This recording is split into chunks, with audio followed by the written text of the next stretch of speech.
Are we live? Hello. All right. Let me just check. I got everything.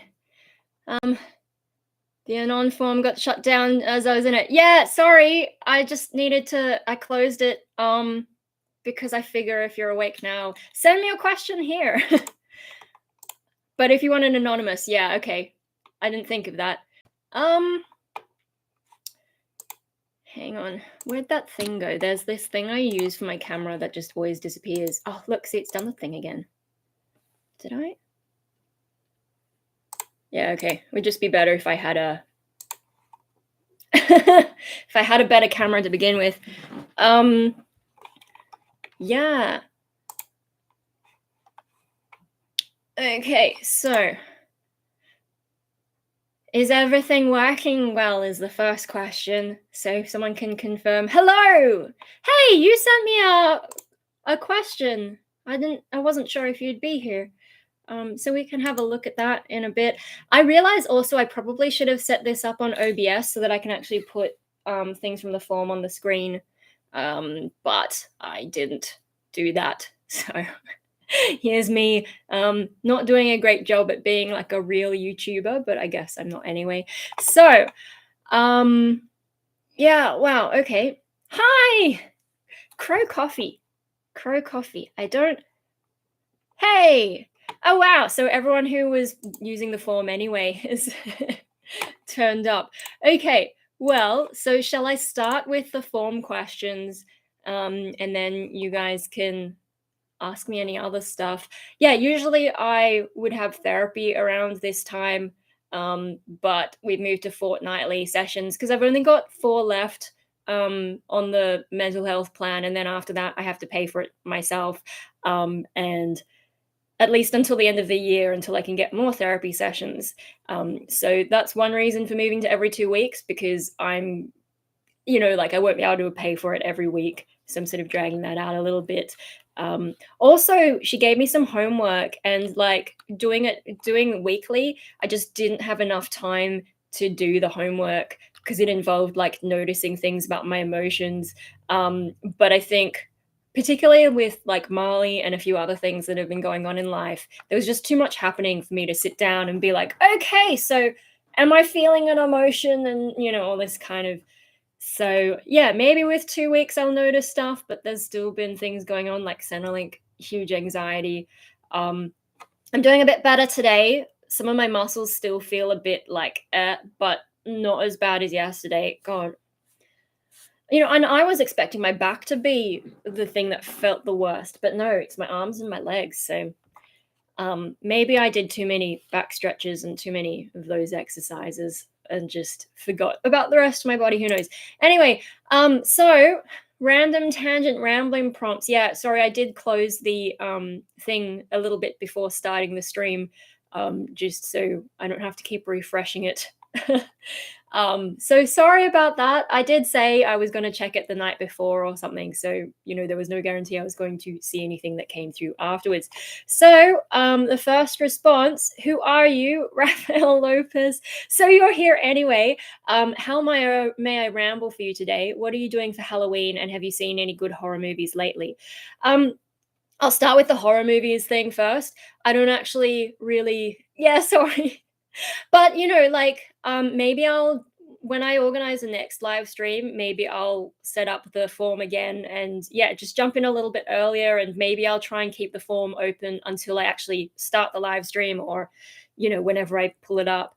But yeah, try and get in a bit earlier.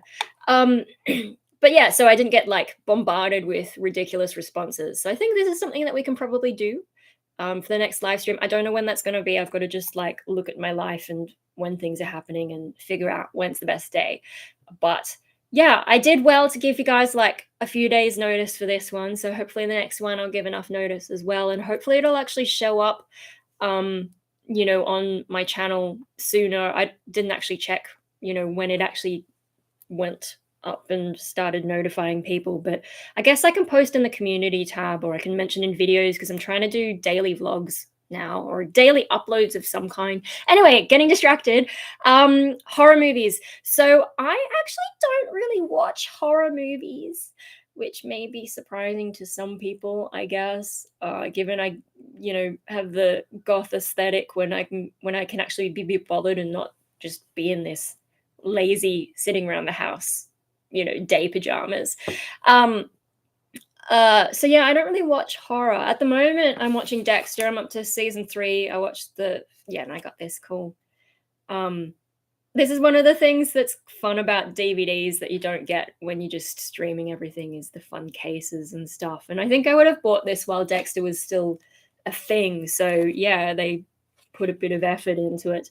Yeah, I only watched the first episode so far last night because, like, the first 2 seasons of Dexter are good. They're really good. And, my favorites are 1, 2, and 6. I know that's not how most people see Dexter, but those were my personal favorites. And with seasons 1 and 2, like, you can tell at the end of season 1, they're setting up season 2. So they had a plan and they had more things they knew they wanted to write. But at the end of season 2, everything wraps up quite neatly and you could just stop there and not wonder about anything ever again. It's clear that they didn't know what they were going to do for season 3. So then this comes along and I mean, from what I've heard, the books just get like super weird and don't make a whole lot of sense. Like, he starts talking to demons and stuff. So however they screw up in the series, it sounds like they've done better than what the books were. But so this one, it starts off with him having too much of like a happy life, happy relationship, and there's a lot of weird like things with all the friends at the police station, blah blah blah, and it's just like, oh god, I gotta sit through all this. But I'm trying to do the whole, because I've got season 8 and also New Blood I've got to watch, and it's been a long time since I watched the whole of Dexter, so I don't remember everything, and I figure I'll just go through the whole thing and get up to that. So I'm going to sit through it. Last time I tried to watch season 3, I didn't make it. I thought I was going to, because there is that whole like being exposed, someone else finds out what he's doing. And that's a theme that I like, but I think all the surrounding stuff. Anyway, so that's what I'm watching, and that's what I've been watching for the past while. And before that, I was watching Digimon, which took me a long time to watch. Like, I'm actually watching Dexter a lot faster than I watched Digimon. Horror, I don't know, just I think I find it hard to watch horror, partly because it's so over the top, that it's hard for me to do that whole suspension of disbelief thing. And then maybe I've just been exposed to like crap horror. I don't know, like, I remember, what did someone show me? Maybe it was The Grudge, actually. I definitely watched The Grudge in Japanese and then English, and it's just kind of like, the whole learning to do fry scream thing. Everyone like the and I'm like, okay. And then there was another one, and I did go to someone's place, and they were playing a lot of horror movies, like, it was sort of a mini girls' night or whatever. That was a long time ago, and we were watching horror movies, and it's just like there's so much dumb stuff that goes on. Like, they go into a house and weird stuff happens, and obviously it's haunted, and instead of leaving, they just go back into the house, and then they're always going towards the strange sounds instead of getting the fuck out of there. And then there's just like weird stuff like that where I'm just like, use your brains, guys. Like, the people inside the horror movie, it's as if they've never watched a horror movie. So, I'm like, guys, you've seen horror, you know what's going to happen. Why are you staying in this situation? I know there's some horror movies where whatever spookiness is happening will follow the people so they can't escape. But just like the logic of the characters and the ridiculousness of things that go on, I'm just like, I think when I watch stuff, I'm more interested in some of the internal conflict rather than the external conflicts. So if someone's not being possessed in the right way, I'm probably not going to be interested.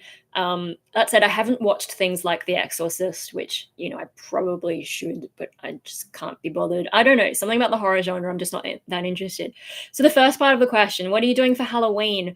I'm I decided not to audition for Scream this year just because 'cause I've been going through so much, like, getting the diagnosis of schizoid, and then realizing I've had the childhood trauma stuff, um, processing all that, and then going through some of the other things that go on in my head that I never talked to a psychologist before really.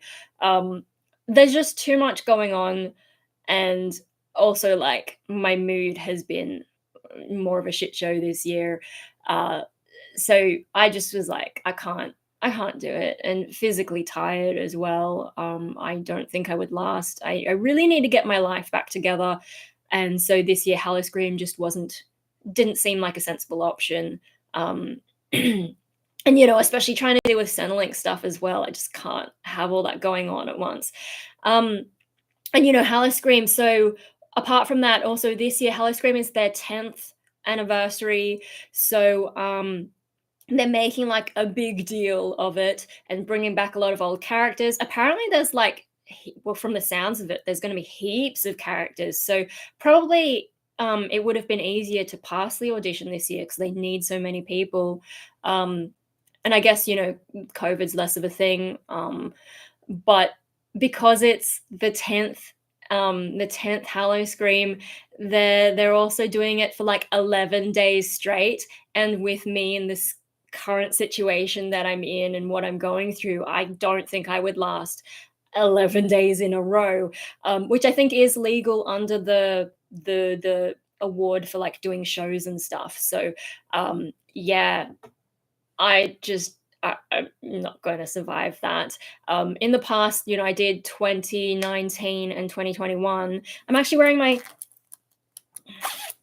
2021 cast and crew shirt because I saw that question while I was getting ready. I'm like, oh, where are you the Hello Scream? But I'm a bit cold, so I'll just zip my jumper back up. Yeah, I did 2019 and 2021. So it was sort of like across 2 weekends, maybe give or take like an extra day. So like 3 or 4 days, then you'd have a few days break and then another 3 or 4 days. And so that gives you time to recover. And last year, like, oh my God, especially trying to work out my space was really difficult because I was in the Rain Dead maze and the way it was designed was quite different to what I've done in scare acting in the past. And yeah, it took me a while to work out the best way to scare people. And so in the beginning, I was doing a lot with my legs, and they got so sore that for the first weekendish kind of blob of things, I really I've struggled to walk up and down stairs because they were just that sore. But then the second weekend, I had that rest period, and then the second weekend I was fine. So, it really helps to have a bit of a rest. Whereas this year it's 11 days in a row. I don't know if they're cycling actors at all, but I thought I'm not going to take that risk that I'll have to work 11 days. I'm struggling to work 1 day a week as it is. The movie Scream addresses the stupidity of characters in bad horror movies. I recently saw Movie of Hell, and that was very good. Okay, yeah. I think it's just like, not my sort of genre. I've just never really had that much of an interest in horror. Like, if I'm going to watch something that's technically horror, it'll probably be related to my interest in it will be related to something else. Like, so sometimes like Jekyll and Hyde will get put in as horror, but that's not the horror part is not what I'm interested in. It's the character inner conflict kind of thing. So back to Hallow Scream. Where is it? So 11 days in a row. My situation. Also, they brought back in-person auditions. So last year, we were in lockdown during the usual audition period, so they had us all submit videos, which was much more me. Like, I'm a YouTuber. I've been doing random little videos for more than 10 years, yeah, okay, I haven't made my channel big or anything, but like I've had the practice on camera. Hello, I'm not even going to try and pronounce your name. Sorry. Hello, the new Predator movie. I've heard good things about the Prey movie, but I've actually never watched the original Predator. So I have seen like one of maybe the first Alien versus Predator thing, but yeah, I never actually watched Predator. Just Dre. Okay, cool. Yeah, my brain's probably not working. I probably got thrown off by the second name. Oh, yeah, so Hello Scream brought back in-person auditions. I prefer the video audition thing. Like, the first time that I auditioned for Hello Scream, I did not expect to get in, so I thought, "Ah, I'll just turn up, see what it's like." Um, yeah, and it'll be fine. But then I got in and I'm like, oh my God. The second time I auditioned, actually did audition in 2020, but that was with COVID and things were a bit weird. And also, the reason that I'm like, I don't want to do, I don't like in-person auditions is in 2020, like, we had a sort of a lineup and then you all line up and then do like some kind of, they're like, oh, be this sort of character and do a like rah kind of thing. And I ended up in the line right behind like Mr. Super Duper professional actor, like amazing guy who they had previously as like one of the main characters for Hello Scream, like, amazing actor dude. And I was behind that. I'm not an actor, I'm just like awkward musician girl. And following behind that, I just like my brain's like, fuck with no. So I really struggled with that audition, and it's like it's always intimidating being around all the proper actors. But the first time was okay, partly because yeah, low expectations, and it was fine. But the second time being in the same space as Mr. Super Duper actor guy, I was just like, oh, why am I fucking here? I don't fucking know. Um, so yeah, like this year with all the stuff that I've been going through, I'm just like, I can't do it. If I happen to be around all the super duper, like really pro actors, I can't. Um, at least with the video stuff, I don't have to be around anyone, see anyone else. Like there's no intimidation there. It's just me and the camera. Um, and then we also with the video thing, I was able to include music or like doing musical stuff, which not so easy to do when you're all in a big group trying to do stuff together. The other thing with Halloween, so my first year was my favorite year, 2019, because we had the Yokai maze, creepy Japanese stuff. I'm half Japanese, and so like I didn't even have to act really, because I just feel like creepy Japanese girl. But they've never brought that maze back. 2020 got a bit weird because of COVID. They had to change a few things so that every character could wear some kind of a mask. And then 2021 was kind of similar, and yeah, it was the zombie supermarket thing. My Rain Dead, like we were sort of a lab experiment, and then there was the Outback Butcher something. Those were the mazes, no yokai. And also, yeah, so with the whole COVID thing, with the yokai one, that was before COVID, so it's just my face, and I had my real long hair and all that kind of stuff, very comfortable. The kimono did get a bit hot sometimes, but I was running around like an idiot, so that's fine.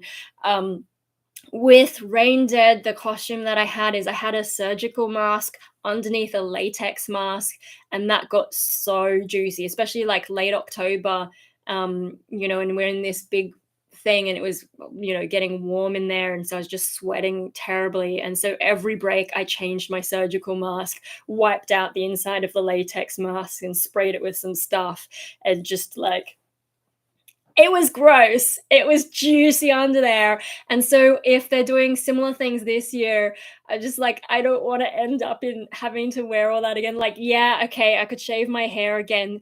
Because like last year I didn't have the shaved hair. I still had my colored hair. But this year I probably would have been more prepared for the latex thing. Just shave all this off and there you go. But still gonna be juicy under there, and I'm just like, ugh. And so this year the mazes that they've got are and I assume I would be in the maze rather than one of the characters. Like they've got a bunch of like horror movie characters in the Coney Island building apparently, and then they've got people roaming around the park. But I assume, because I'm not like an actor and I'm not strong with, like, I can do roaming is fun. I did a bit of roaming in 2019 because I was a swing actor, so they didn't need me in the mazes until a little while later. But yeah, I assume because I'm not an actor and my main skill is jumping out and scaring people, like, I got pretty good at that. I assume I would be in the actual maze, and so I probably would have to put the latex mask. The mazes they have this year, I think the zombie supermarket is back for the last time. Rain Dead is back for round 2, but it's changed somehow, and I'm not sure how. And then they've got a new one, which is like clown gangsters with some kind of a 90s spin, which I don't understand. Yeah, none of those particularly appeal to me. I probably prefer the zombie one, but I'm not really a zombie person. So yeah, that's another reason for me to be like, I don't need to do it this year because there's not really any characters that I'm particularly into.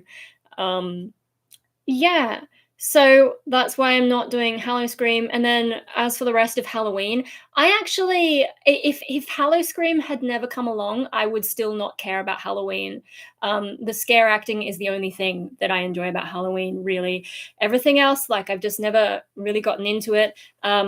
My my dad's one of those guys who's like, Halloween's an American thing, blah blah blah blah blah. So I remember when I was like a little kid, and with all the trick or treating was already a thing that we knew about in Australia. But uh like my brother and I would be like, can we go trick or treating? And dad's like, no, that's an American blah blah blah blah blah. So we never did any of that kind of stuff. And then yeah, like pretty much trick or treating is the only thing that I was ever exposed to, or that people at my school were ever exposed to. Get to dress up and eat candy. Yeah, well, like we sort of had an idea that that's what that was. But yeah, just it's too American. I know it's everywhere in Australian culture now, but this is that's 30 years later maybe. At the time it wasn't really a big thing, in at least in my area of Sydney. Nowadays, if I go for a walk close to Halloween in my area, there are houses that will put up the decorations, and the rule here is with trick or treating, as I understand it, you don't touch any house that has no Halloween decorations. You only go trick or treating to the ones that have decorated, because they have something, like they'll do the trick or treat thing, whereas everyone else just doesn't give a shit. And so I think it's mainly, at least in my area, it's mainly like, there's a lot of young families who've come into the area and they all know each other, and so they all organize it together, and they're like, oh yeah, let's do this. And so you see little kids going around with their buckets, but no one ever comes to our house because we don't decorate. So yeah, culturally for me, Halloween's never been a thing. Another thing is like, yeah, okay, so I got into all the sort of goth aesthetic, dark and creepy, whatever. But to me, Halloween is just that time of year where if I'm going to dress like that, people assume I'm dressing that way because of Halloween. That's not why I'm dressing that way. And when I was doing the Punk Rave Australia stuff, the fashion reviews and so on, and I'd post stuff, to social media, there was one time I got a comment where someone was like, oh, I really like your costume. And I'm just like, it's not a costume to me. That's just how I want to dress, like the gothic kind of style. Like there's reasons I was drawn to that darker way of dressing. And so, yeah, people, especially around Halloween, just assume it's a costume. And I'm like, no, fuck off. So traditionally around Halloween, once I got into more of the goth stuff, on Halloween, I took to wearing just white, not even wearing black. I'm like, what's the opposite of like that I can do to all these people who think they're so scary now? I'll wear white. If we're scary for, like, if I'm wearing white, that's scary. If I'm wearing black, that's just business as usual. That was my attitude for a long time, especially while I was doing more of that. These days, I don't have as much energy to dress in my gothic setup, especially because I don't go anywhere at the moment. I mean, I'm trying to change that. I've got a few ideas in the works, but I'm not going to promise anything, so there's no point really talking about it at this stage. I suppose I could dress up a bit just for YouTube, seeing as this is probably the most social thing that I do at the moment. Yeah, I could wear my wigs that are still hanging up there that I haven't really done anything for most of the year. Yeah, so for me, basically, Halloween is not really a thing to me. It's just an excuse for the scare acting if I have the energy to do it. Otherwise, yeah, I don't really care about Halloween. So I hope that answers the question, Raphael. I'll move on to the next question. So there are only 2 entries. The second one is from Scribe Chronicler. This is a bit more complicated. How may I ramble for you today? Who, what, when, where, why, and how inspires you? What are your favorite symbols and what do they mean to you? I think that question would have been a lot easier to answer maybe like 10 years ago during my first round of YouTubing before I took a big break. Because, I used to wear more symbols. Like I've got that mirror here has, cheap jewelry stuff in it, which I don't touch much anymore. But yeah, I used to wear like, yin yangs and Eye of Horus and, Egyptian stuff. And there's dragon stuff in there. And yeah, there's a lot of different things in there. But these days, symbols, I think I've been a bit too jaded to really care too much about symbols. But I think it's also just the state of mind that I've been in. Yeah, it's not a costume. I always dress this way. Pretty much, especially like back then when I was doing more of that. These days, it's just day pajamas, unless I have a reason to go somewhere. I really ran out of energy. 10 years ago, when I first started YouTubing, I had a lot more energy and impulse to do all that. But that last depression that I had about 5 years ago really messed me up. Um, so yeah, I haven't done as much since then, but I am working on stuff in therapy, and I don't know. There's ideas in my head that I'm like, maybe I would go back to that, but I haven't made the videos I need to make to give you guys some of the background, especially some of those of you who didn't watch me 10 years ago. I feel like I need to explain a whole bunch of stuff. But yeah, so favorite symbols at the moment, I'm not sure I really have any favorite symbols. I guess like I do have this one necklace. I'll grab it. The one that I wear the most, if I'm in a specific mood, the one that I wear the most, fucking dragon. Come on, you. Stay. So the one that I wear the most is can I focus? Come on, camera. Yeah, this is what I get for trying to do this without a proper camera. That'll focus. So there's a yin yang and the Eye of Horus that I probably need to polish up because it's gotten a bit tarnished, I think. That's actually the Eye of Horus. That's actually a like proper silver sort of thing, rather than cheap whatever everything else is. Yeah, and then the yin yang, I don't even remember where I picked that up from. And so I've got them on the same one just because I needed to buy more of these things and I haven't.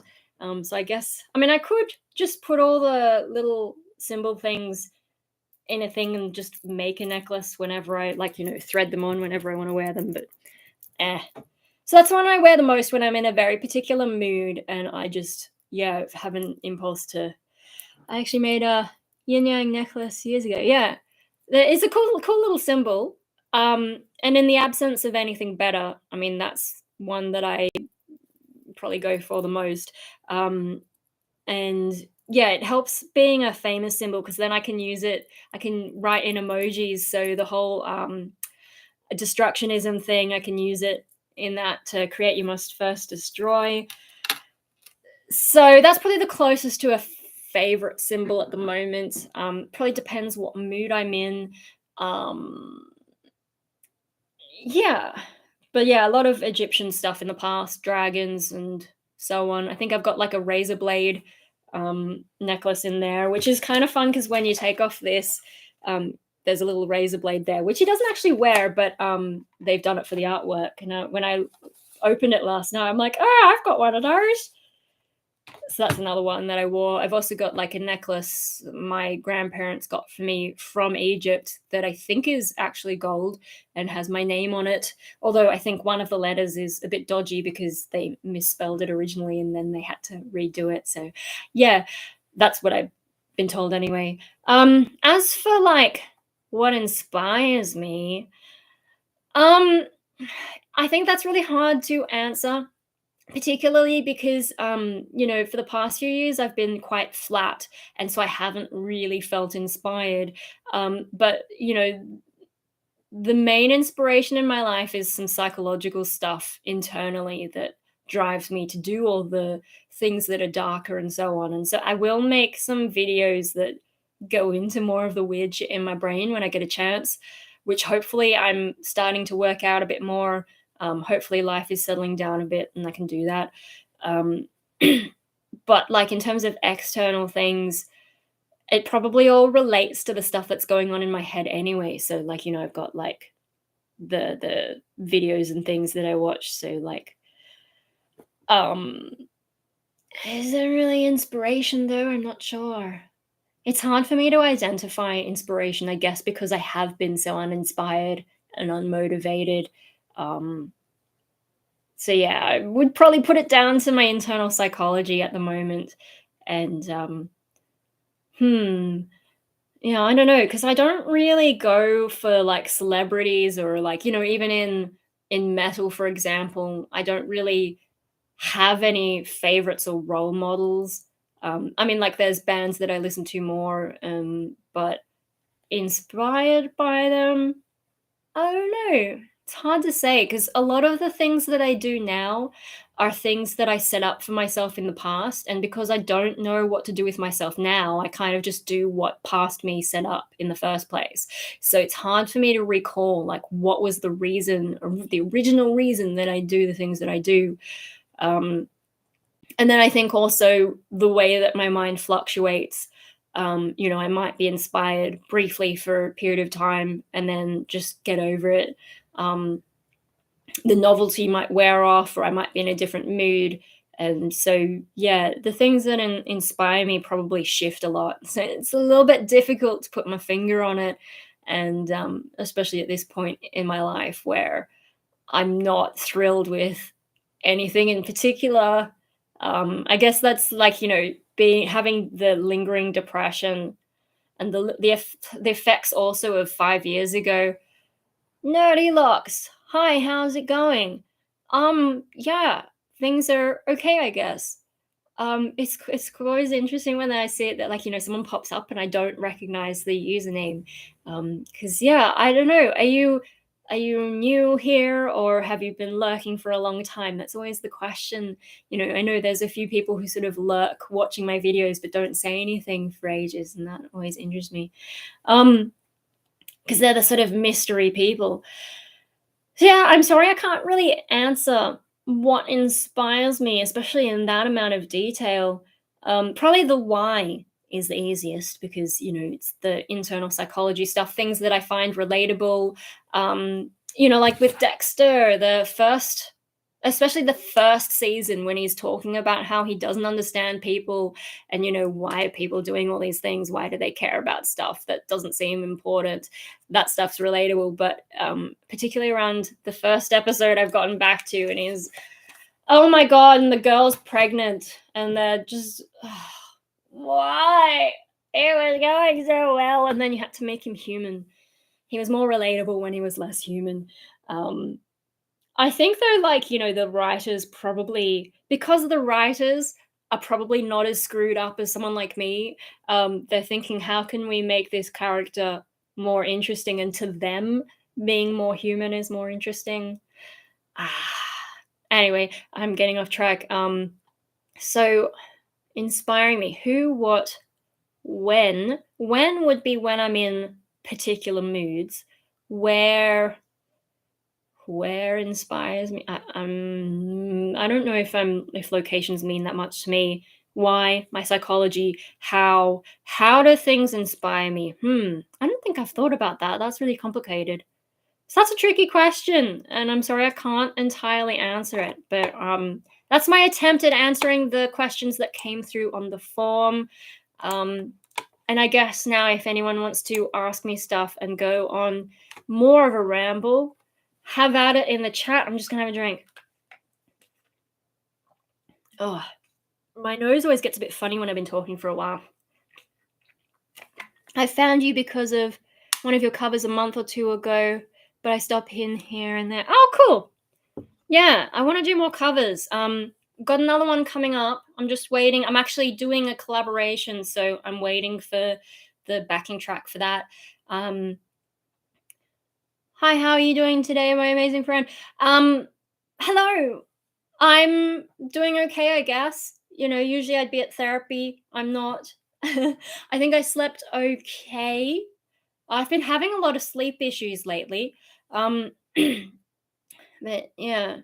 No, so before I get distracted, yes, I'm looking to do more music because I don't know, I'm just sort of falling out of the visual art thing at the moment. I still have my studio, but um I went in last week and there were too many people in there and I was in a particular mood and I just didn't really feel inspired. Also, I have nothing in particular to work towards. So since we had the open day, I haven't really had any particular artistic goal, and so that's dropped off a bit as well. And then I've moved on to some more, like I've finished all my small pieces and now I'm working up to big pieces, and that's when the effort ratio just sort of throws me off a little bit. So yeah, I'm looking at doing, well, obviously more YouTube. I'm trying to do something every day and get back into that habit like I used to, even if it's some of it's low quality. I just need to get back into the habit. So I'm sorry if I flood you with content and like YouTube starts drowning and it's like, why are you polluting us?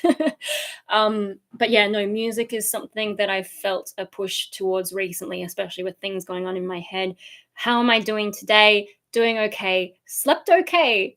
But yeah, over the past while, my sleep has not been great. Oh, can you recommend any books or authors? Currently, I'm reading books by Ayn Rand. Oh my God, you're choosing all the things that are hard to pronounce. I I have to admit, since that huge depression I went through, 5 or so years ago, I kind of stopped reading so much. Um, yeah, like I used to read a lot, and reading used to be important to me. I've got the whole Animorphs series behind those DVDs, like the whole thing. 54 regular books, I think 4 Megamorphs, 4 Alien books. There were 2 that are connected to, no, 2 of them are Choose Your Own Adventures. At least one is related to the 90s TV show. So I think I've got, yeah, pretty much like all the main books from the series. Um, Animorphs. That was a big one for me when I was younger. Um, but yeah, I used to read a lot and I used to read fast. But I think when I got really badly depressed, um, I ended up falling into the YouTube rabbit hole and getting into YouTube hypnosis. And in 2016 is when Trump was running around doing crazy stuff and the world's like, there's no way America's going to elect someone like that, and then they did, and it's like, grab the popcorn, guys, America's doing something weird again. um so yeah, I fell down the YouTube rabbit hole pretty hard, whereas previously I never really watched YouTube, I think. Some of the audiobooks. Oh, yeah, I didn't know there were audiobooks. I mean, I guess everything has an audiobook now, right? I'm so out of the loop with technology. Um, yeah, no, Animorphs was good fun. And towards the end, like, it gets pretty heavy as well. Um, so that was kind of fun. What other books? See, I've only got books that like I've read. Like, there's nothing that I've read in the past 5 years or so. Maybe like one or two things. So there is the Old Man's War series by John Scalzi. That's more sci-fi. The first 3 books were really good. After that, it depends on who you are. So my brother, I told him just read the first 3 books because the rest of it, it's sort of different. It's not like the straightforward, series of books kind of thing. I think the 4th book is basically the 3rd book again, but from a different perspective. And then I think the next 2 books, I can't quite remember, but they might have been the ones that were like a bunch of short stories or something like that. Yeah, it's been a while since I read them. But yeah, the first 3 were a lot of fun. Um, Disappointingly, though, I read another book by John Scalzi, and I think I actually did a review, and it was to do with the idea of like, some kind of disease that goes around the world. So I think this is pre-COVID even, and what it does is like if you survive it, a lot of people get locked in syndrome, and so they create like robots so that people who can't physically move can control robots with their brain and still interact with society, and also like have a little online world kind of thing. And so like that kind of stuff's interesting, but the way that he wrote it, it was this weird, like trying to make some kind of woke point, and in a really like obvious over the top way in certain areas. And like in I think the story suffered because he was trying too hard to be too clever in that sense.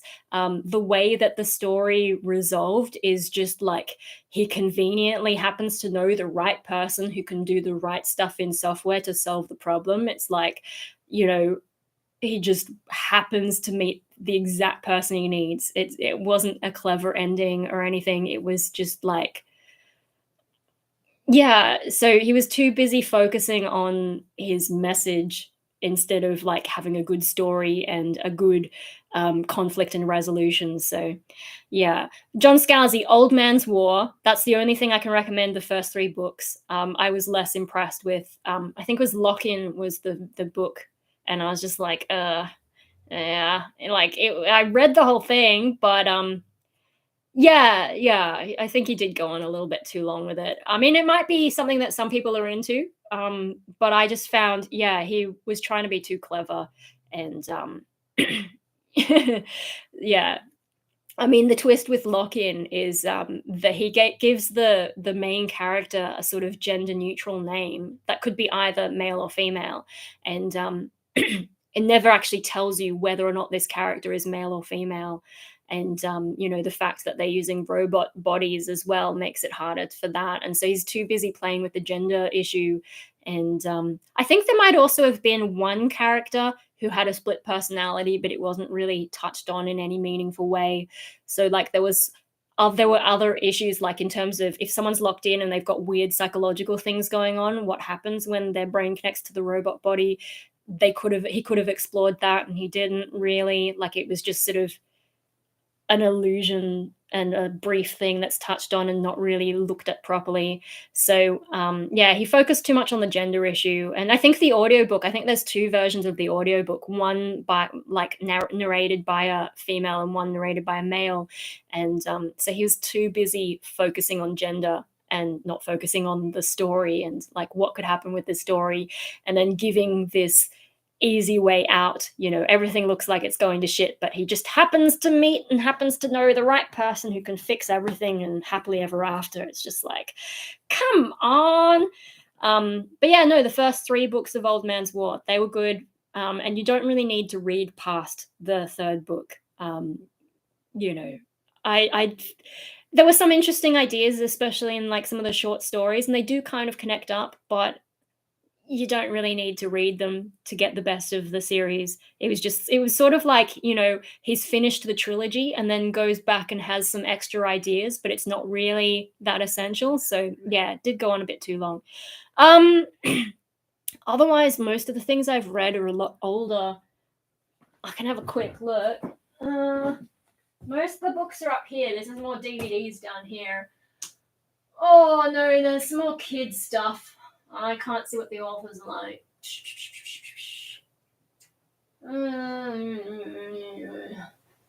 Yeah, I mean, like, there's stuff like Narnia up there and Northern Lights. What did they call it? They called it the Golden Compass when the movie came out. But I read it back when it was called Northern Lights. That trilogy. I think I must have enjoyed that because, you know, I used to get sick sometimes and then I'd be shipped off to my grandparents' place and then they'd have a book for me to read. And the Northern Lights trilogy is the one that, you know, my grandmother was worried that I walked in on my grandparents talking to my parents, worrying about how you know, my grandma had bought me this book. She was worrying about it because it was written by an atheist. And I happened to walk in on that conversation right when she said, it's written by an atheist, you know, like I shouldn't have given it to her. It's written by an atheist. And I walked in and was like, what's an atheist? And they said, oh, someone who doesn't believe in God. And I was like, it's possible not to believe in God? Holy shit, so much stuff makes sense now. And so that's probably how I ended up an atheist, is just Not because I read a book by an atheist, but because the concept was told to me. And so if she had never worried about it, maybe it would have taken me longer to figure out that that was a thing that's possible. Um, but I think I must have. I mean, I did read the whole thing, and they're quite big books, and I was quite young at the time. So, yeah, I don't know what it's like reading today. One of the interesting ideas in that is that you have like a sort of I guess you would call it like a familiar, like you sort of they call them demons in it, or it's sort of spelt funny. I think it's pronounced demon, and it's sort of like the physical embodiment of your soul in an animal form. And when you're a child, it shifts. It shifts between different animals because as a child you're still developing, but when you reach maybe puberty or adulthood or something, it settles into a particular form, and yeah, that's your lifelong spirit sort of thing. And there's questions about what happens when you separate it. So the normal way of being is you can't get too far away from your demon spirit thing because it's connected to you. But there are ways, like some of the witches and so on have learned to have separation from their spirit, and then there's stuff about like cutting off the connection to that spirit thing, and yeah, some interesting stuff in that I found interesting, particularly as a kid. I think I was pretty lonely as a kid too, because I was often drawn to that kind of stuff. So whether it's that demon spirit thing or like Digimon, you have one particular Digimon that's like connected to you in some way. Pokemon, these sort of animal companions. This is before I had dogs, I think as well. I would have been particularly interested in that. Because yeah, I didn't get any. My first dog, Ali, we got her maybe late 2001. Yeah, late 2001, I think. Before that, we had guinea pigs for a little while. Um, but yeah, no, it's when I had the dog that maybe I don't know. I was still kind of lonely in high school, I think. So I was still interested in that kind of stuff. And the idea of having some kind of non-human companion was the most attractive to me. So that's an interesting thing about how my brain works, I guess. Um, and so I think that's why I was interested in that sort of book. Uh, yeah, what else? What other books? It would be hard. I would have to dig around and find other ones. There was like a trilogy called The Visitors, I think, but it's like way up there. It would take me a while to like jump over my drum kit and find what the author was. But that was about aliens. It's a lot of similar themes come up for me. That's about these aliens that like get into people's brains and take them over. So it's a bit like Animorphs, but kind of different. Yeah, mind control. That's a theme that pops up in a lot of the things that I'm interested in. Also with like movies, I know we're getting off the topic of books, but movies, like the first movie I remember that I was like, I had the reaction that I was like, oh, movies are actually really good. The first movie I had that reaction to was Minority Report. And in that, he's falsely accused rather than aliens in his brain or split personality or whatever. He's falsely accused.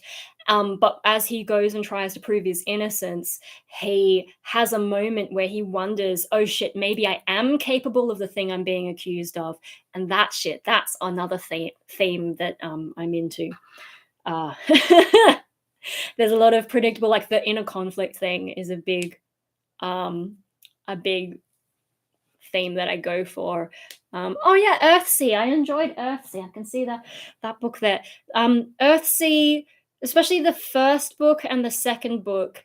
The third one, oh, the third one was okay. The fourth one was, I remember being weird. So it sort of like declines in how interested I am in it. But yeah, the first Earthsea book, that's by Ursula Le Guin. The first Earthsea book, he's a wizard, he's very talented and whatever, but he screws up. And so he has like, this dark thing split off from him. And so I probably found that very relatable because I was very good academically, but I have all this crap going on in my head. And so, he's a character who is also very good academically, but in a wizardy kind of way, and also has this sort of dark thing happen and split off from him and all this kind of shit. So that was really fun. And then the second book, it's in a different area of Earthsea, and he does come along, but the main character is this girl who is being trained as, she's supposed to be the reincarnation of some priestess of like the ancient evil spirits or whatever, and there's some fun stuff that goes on with that too. The third book goes more into like dragons and the underworld, and I just didn't have as much of the theme of a sort of inner darkness for me, but it's still kind of interesting. There's some spooky stuff that goes on. And then the fourth book was just really weird about how people are descended from dragons or dragon people or something, and I didn't really get into that one so well. I think there was another book later, but my book is like the first 4 in one set. Speaking of, that reminds me, I've been working slowly on my next poetry book. It's been so long since I published one. It'll be number 6, and I'm working through that. But when I do that, I'm also planning to get my first 5 books and put them together in a similar way, because I know that'll save on like printing and shipping costs. So that's a project I'm working on. My poetry is all over the place, but there are some good things that pop up every now and then. And there's an artist called Edmund Tommen. He's a friend of mine. He sometimes uses lines from my poetry as like titles for his artwork and inspiration and so on. So yeah, kind of fun. I'll eventually get that going. But I have been reading more again. Last week after therapy, there's some things that happened that made my brain go a bit more like, gotta get things done, which I don't think was what my therapist was expecting. It wasn't what I was expecting. My brain went into a different state of mind. So hopefully I can keep that up, like just keep going back to that part of my brain and actually getting stuff done. But otherwise, because, you know, if I don't have the right things going on in my brain, I just don't seem to do it very much.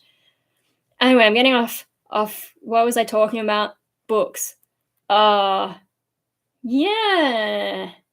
Yeah, book recommendations. Probably I've looked at the main ones in terms of things that I've enjoyed in the past. I really should get back into reading books, but it's hard to find things that I actually like. Like a while back, I actually asked on Facebook for some recommendations, you know, and I said, I don't want anything with romance. And this one girl told me to read the Wicked book, like as in the Wicked Witch of the West, you know, Wicked. And, you know, like, because I had seen how they'd made that Wicked theatrical production and so on, and it looked kid-friendly and all that. So I'm like, okay, fine, I'll get the book. And when I started reading it, there's just, like, heaps of sex.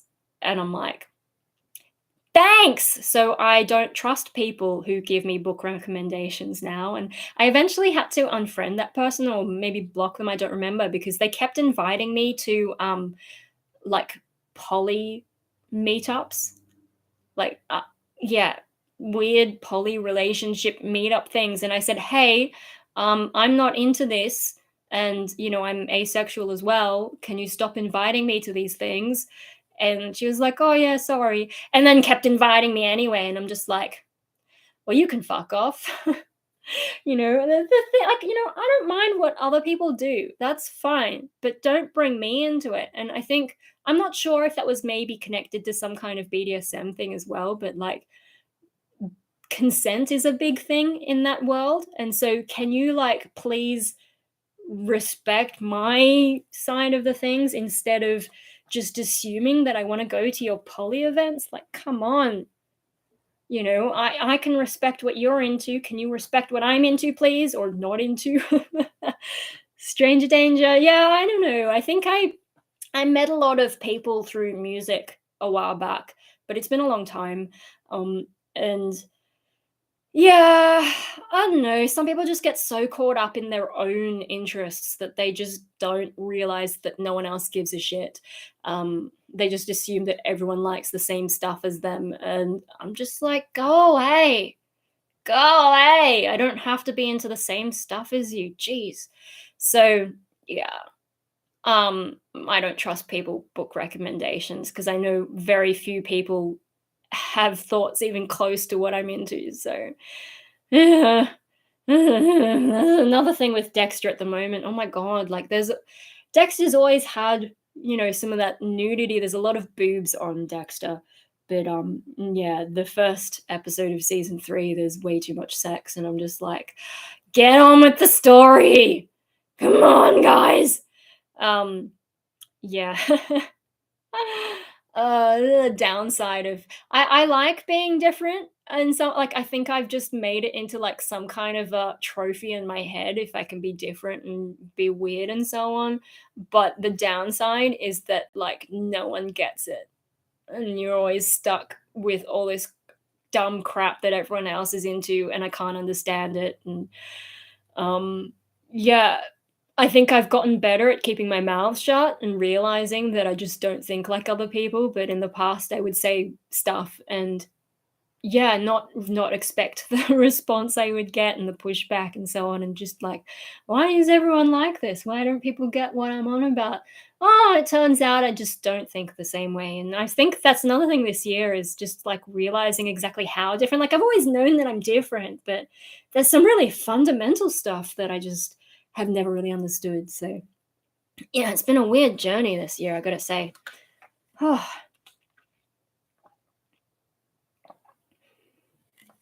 All right. What else can we ramble about? I've got quite a bit of time. The only thing is, I think Mum told me she's expecting a delivery, so I might have to pop up and if that comes at some point. But otherwise, we've got like until maybe 2 o'clock. I mean, I could go and have some lunch, but yeah. Does anyone else have things you want to ask?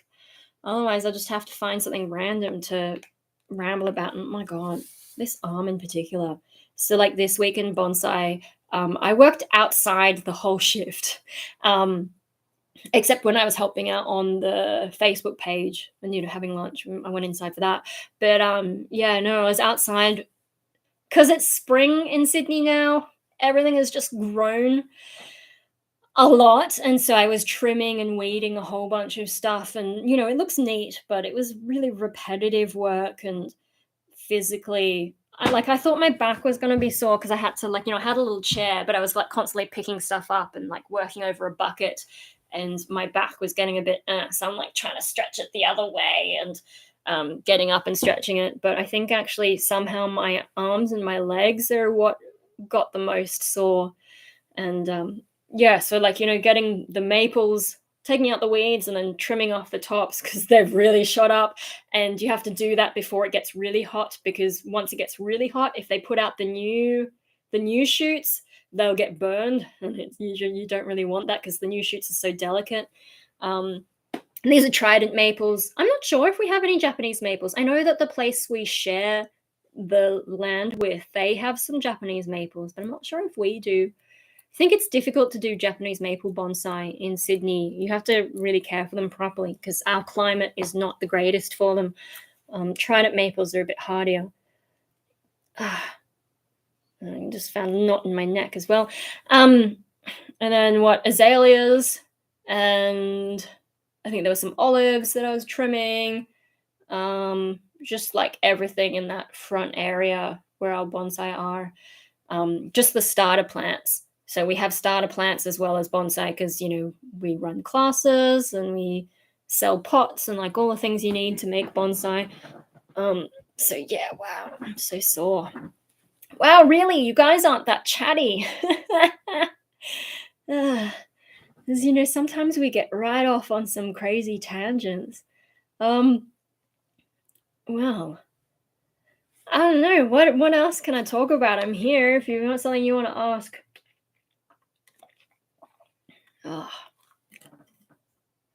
Got some noodles. Is bonsai the type of plant, or is it the way it's grown? It's the way it's grown. Bonsai, so like in Japanese, like the Japanese bonsai, the word literally means like a plant in a pot. We do use specific kinds of pots. So it's not like, if you go to a regular nursery, they'll have these big sort of pots like that, whereas bonsai tend to be small and shallow. Or you do have like cascade pots that are a bit more narrow and tall. There is some variation in the pot design, but there's sort of like a classic bonsai pot. And then, yeah, I mean, there are specific types of trees and shrubs that are better suited to bonsai. There are some that are very difficult to turn into bonsai. Um, so we do use those longer lived trees and ones that can tolerate being in that. And the what really happens is, like, when you're repotting it, and you trim the roots and care for it that way, and, like, trimming the top, but especially trimming the roots, that's what keeps it young. What happens with roots in a plant is, it's the smaller, finer roots that drop the nutrients. So by trimming the thick roots don't really do much. I guess they're more structural. By trimming them, you're encouraging more of the small, fine roots to develop, and that's kind of what keeps the tree young and small. Um, what we do with the plants is quite brutal, because, like, I've been helping out with some of their classes over the past while, and we have had some people who are good at regular gardening come in wanting to learn bonsai. And when we've pulled the tree out of the pot and started raking at the roots, the look of horror on their faces, they're like, isn't that really, like, stressful on the plant? And we're like, yeah, but and they're just like, that's brutal. And it is. That's why you need to care for it, and not let it dry out, and make sure it recovers and so on. But those trees there, they survive it. Especially, if you time it at the right time of year, and knowing how much to trim off and all that kind of stuff. But yeah, basically, we're trimming the roots, not just the top. We're not just, when you're repotting it, you're not just transplanting it directly. Like, you do untangle the roots a bit, so that they can grow nicely. And then also, the design, there's a way of determining what the front of the tree is. I don't have any diagrams, but basically, like, you find the thickest point at the base, and then, what direction is the tree tending to lean, like, how does the base look? And then you look at the branch structure. It's more the base that's the most important, because that's the part that's hardest to change. But looking at the design of the branches can help. And sometimes there's ways to adjust things a little bit. Yeah, and then there's, like, I think 5 main styles of bonsai. So formal upright, informal upright, slanting style, semi-cascade, and cascade. And then there's your forest settings, your twin trunks, your multiple trunk styles, landscape styles. There's also literati, which you can do basically whatever you want, but you may have to defend your choices a bit. There's some, like, fundamentals, but then there's people like me who also sometimes break the rules. So I've planted, like, there's a style called root over rock, and I've planted one over a plastic rock. I should show you one day. I was making a plant diary, but it got out of control, and I just didn't post it for years, and so now there's too much of this diary, and I'm just never going to get through editing it. I'm too bored just watching my own stuff, so it'd probably be boring for, like, everyone else. So what's the point of publishing it if I can't even sit through my own stuff? But yeah, I should make, like, a separate video showing you the plastic rock one. I like root over rock. I like the weird styles. Also, like, I've been doing it as a job since 2018, so 4 years. And my boss is like, technically you are doing everything within the rules, but there's something about your style that's just different, and sometimes hard to put a finger on. And he's saying, like, it's correct, but it's something that would be really difficult to teach to a student, like, what you were actually doing. And I'm like, cool, so I'm different even when I'm doing a very traditional style of art. Yeah, apparently a lot of my bonsai that I make there sell pretty well. I guess because, like, I haven't had the sort of training that a lot of full-on bonsai people have. They often go to Japan and study under some master and learn, like, the proper way to do everything. Whereas I've just learnt from my sensei and my boss, and learned the basics from them, and then have my own eye for things. And I think also I have an eye for what other people find cool, and other people like lots of curvy, weird, movements and so on, like unusual stuff. And also, like, anytime something has a design, like there's a lot of problem solving, because sometimes a tree doesn't have the design naturally. And so, yeah, making the art my own, sort of, yeah. I mean, there's more I could do. I'm experimenting with stuff at home, my own stuff. But yeah, at work I still have to like make sure they're proper bonsai in a way, but sometimes a tree just, it looks like there's nothing you can do to make it into a bonsai, and I'm able to find ways that make it look fine, even if it doesn't technically fit the rules. And one of my favorite things is just put a rock next to the tree. That's always fun. That's my solution to half the stuff. When my boss is looking at something and he's like, "Oh, this one's no good," and I'm like, "Why don't you put a rock in it?" um, yeah, no, my boss is pretty good. He's pretty open to, the stuff that I do. He actually listens to my suggestions about things as well. So um, yeah, that's cool. And yeah, my boss, like, he's had a lot of training. He also knows like all the pests as well, which I'm not great at identifying pests. I'm getting better at it, but I still don't know what they all are. And then there's a lot of species I've never worked with that I don't know. I like your music a lot. I would really like to hear more of your original music. Yeah, well, so pretty much all my original music's on Bandcamp. The only stuff that's not up is like Rainbow Death Ray. We had a few extra songs, and I've considered putting out some demos, but I have to dig up the old files, and I think I sing differently to how I used to. But I guess, as demos, I can just do it how I do it now. But I think I would have to recreate, because, I did have some bits recorded, but I'd have to recreate the bass and the synth. And then there's one song where one of the other girls did a bit of singing on it. And so I'd probably have to ask her whether she wants to put her own singing on the demo or whether I should just do it. And then I'm sort of moved on from Rainbow Death Ray. So will I ever be bothered to? I don't know. In terms of my solo stuff, I do have one new song that I've written. I've got to re-record the vocals because I changed the music a bit. So yeah, I've got to re-record the vocals to fit it better. Don't know when I'll release that, or whether I'll write some more songs and release it as an EP instead. But I think because it's been so long since I wrote it, maybe I should just release it as a single. I'm not sure. I like it though, because it's the song I wrote. I briefly was in a black metal band, and then they just screwed me around, and so I left. They I liked what they were when I joined, but then they wanted to change it to be more like shoegaze or something, like atmospheric stuff that you don't really need a vocalist for. Like the guitarist could fry scream, so they didn't really need me. And I'm not into that style of music. And then they wanted to change the band name, and I'm like, but you've got a following. Like, why would you throw all of that work away and start over? And I'm not a black metal kind of person. I joined because I thought I had, you already had something going, and I don't want to start again. And there's a lot of stuff in that anyway. And they did all this behind my back while my dog was in hospital getting a blood transfusion. This is Hope when he had his big medical drama, and they just had this meeting behind my back and wanted to change the entire band that I had just joined, thinking it was the band that it was in the beginning. And then they want to change everything, and they didn't even talk to me to see if I was okay with it. I'm like, well, fuck you. So we had I joined that just before lockdown.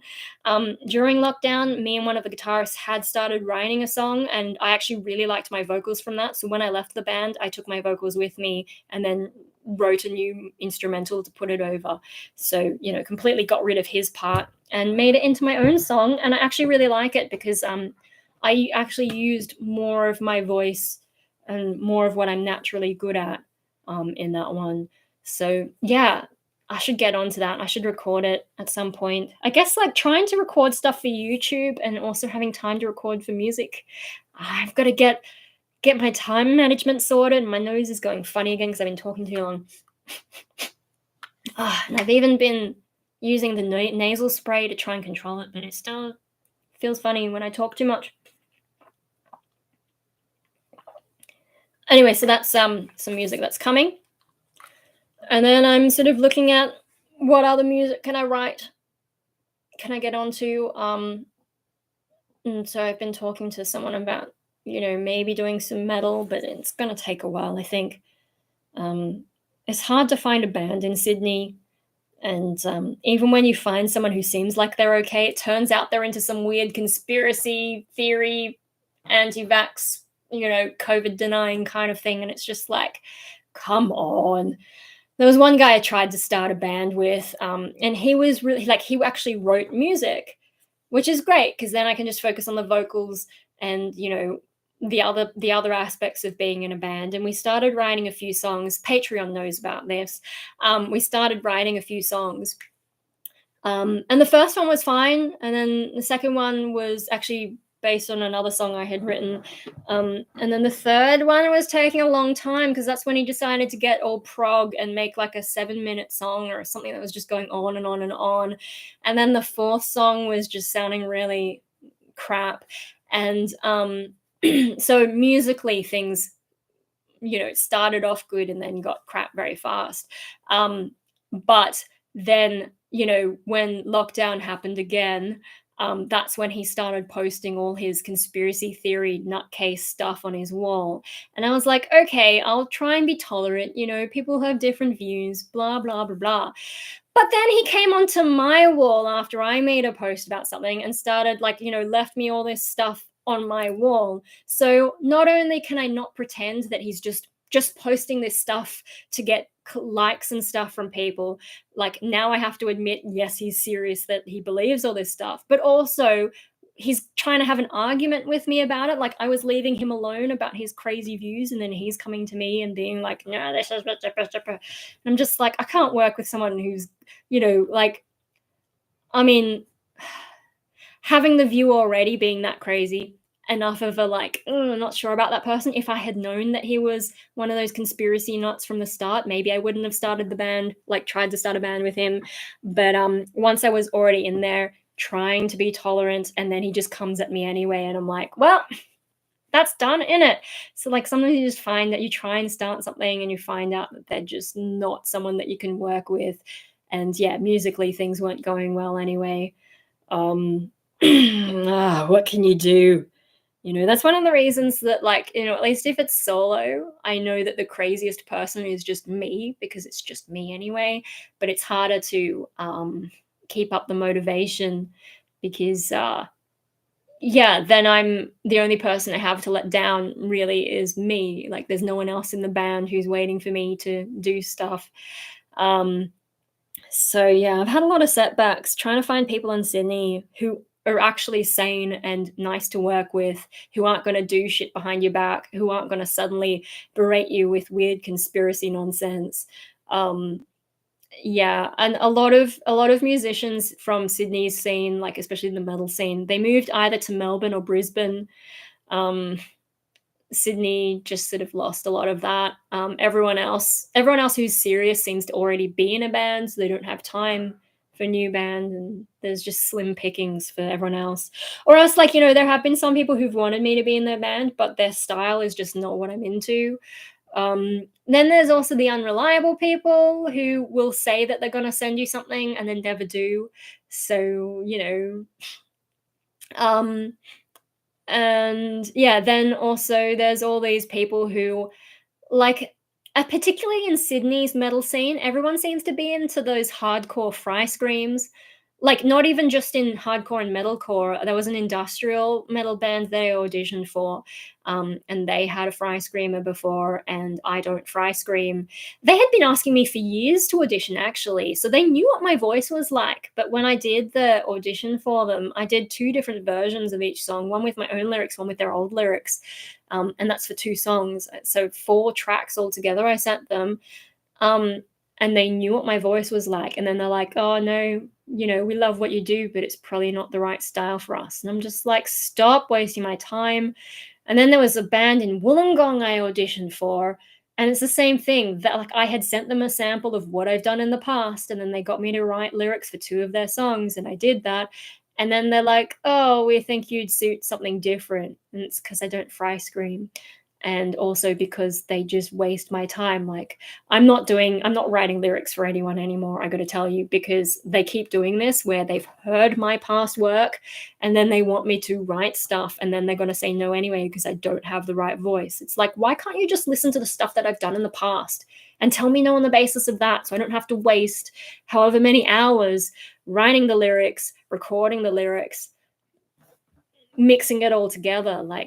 yeah, there's a lot of time wasters in Sydney, unfortunately. But so yeah, I mean, I miss guitars, which I can't really do with my solo project because I'm just not good enough at guitar. And my computer, my Mac is too old for the newer guitar emulators. So if I want to do guitar-based music, I need a guitarist. And I do have a guitarist friend, and so we're going to do a cover.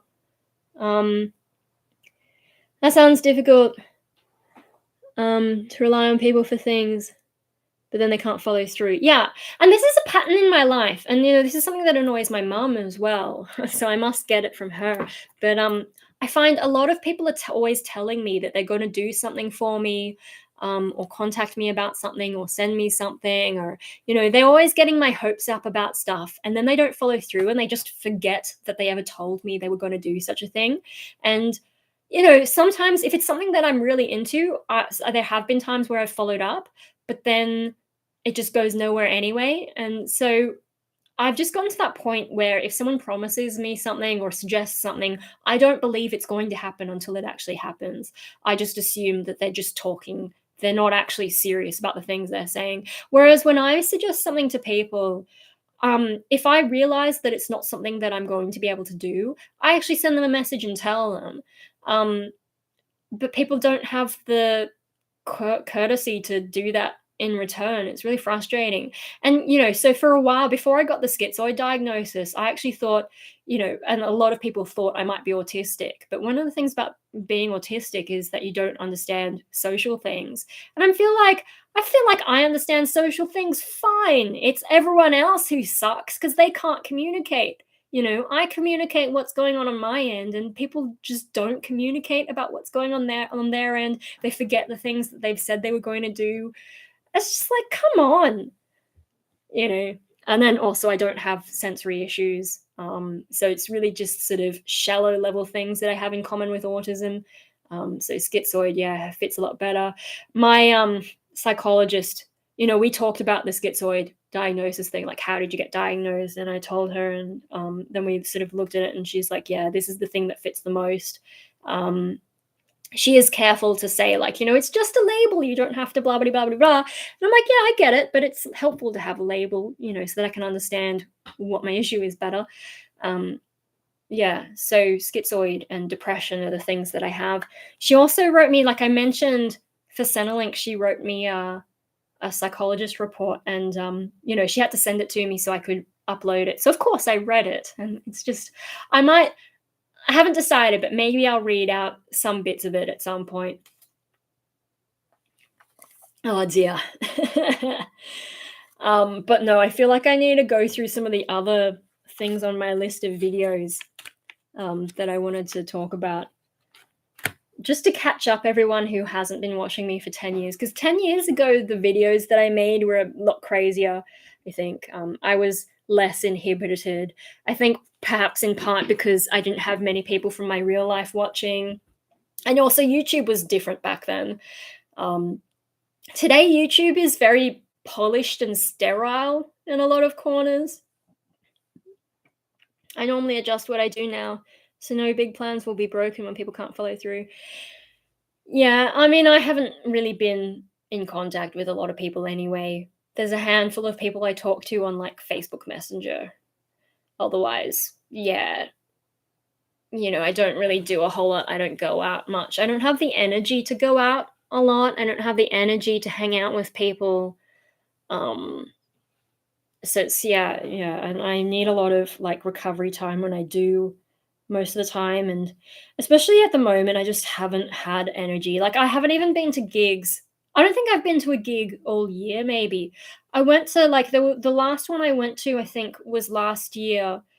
I think it was mainly a symphonic metal gig, and it just made me feel really sad, and so I haven't been out since then to a gig, because I just don't wanna feel like that. I don't like watching, like, because I don't have my own stuff going, watching other people do the things that I wanna do, it makes me feel shit. I don't feel inspired by it. So, yeah, I just haven't been to those things, in the past while. I guess, like, I did that performance at the Eternity Metal Aerials thing, and that's the only gig I've done all year. I made a I made like $3 from that performance through royalties. Yeah. Oh dear, and I reported it to Centrelink because Centrelink was screwing me around at the time, so I thought, "Fuck it, I'm gonna report this $3 thing and make them do the paperwork to go with it, just waste their time seeing as they're wasting my time." Um, yeah. Uh, yeah. I thought I had a thought and then it disappeared. Um, I also just haven't had the energy to organize solo gigs. Like I have enough music in my solo project that I could play bigger gigs than just the old open mics I did. But I do miss that open mic. It never reopened after the pandemic, which is sad because I actually felt comfortable doing open mics there. And I haven't checked out any of the others, so I just haven't done any performances. Um, and then also, like, I guess most of my solo project is still the asexuality EP. And there's some songs, like, I do like some of the songs. I think they're all kind of good in their own way, like when I'm in the right mood, but I don't really want to be just singing that stuff and then like an extra song or two. I want to have more songs that are more about stuff that I find important. The asexuality EP I did because I was still at art school and I was tired of doing art. So for my final project, I just went to the professor and was like, can I do music as my final project? And being an art school, of course, going for a topic like asexuality, how can they say no? They'd be um, what's the buzzwords for that? They'd be like denying my sexuality or something if they didn't let me explore asexuality. Um, that's one of the good things about knowing that art schools are left leaning is you can use all the stuff you know about the left side of politics, the cultural kind of thing, and that's how I made sure that I would be allowed to do music, and I did really well. I got like 97% mark. um yeah, so I don't know, maybe it's cynical of me to exploit that kind of aspect of stuff, but yeah, I very much chose the topic of asexuality to pass the course, basically. So that's how that EP came into being. I think in the past, maybe that was more important to me, the whole asexual thing, but these days, like, I don't give a shit. Um, so yeah, singing songs about that. I did it in a sort of a like clever. I'm calling myself clever. I did it in a clever way where none of the songs actually mention asexuality, only the title of the EP does, and I avoid all the cliches because oh my god, I don't know about you guys if you've ever seen the inside of an asexual community like chat group, but there's so many boring cliches like the idea that everyone likes cake more than sex, and so there's cake symbols everywhere and I'm just like, shut up about the cake already. And then like the color purple, like because the flag that they've got is like black, gray, white, and purple, and I'm supposed to care about that.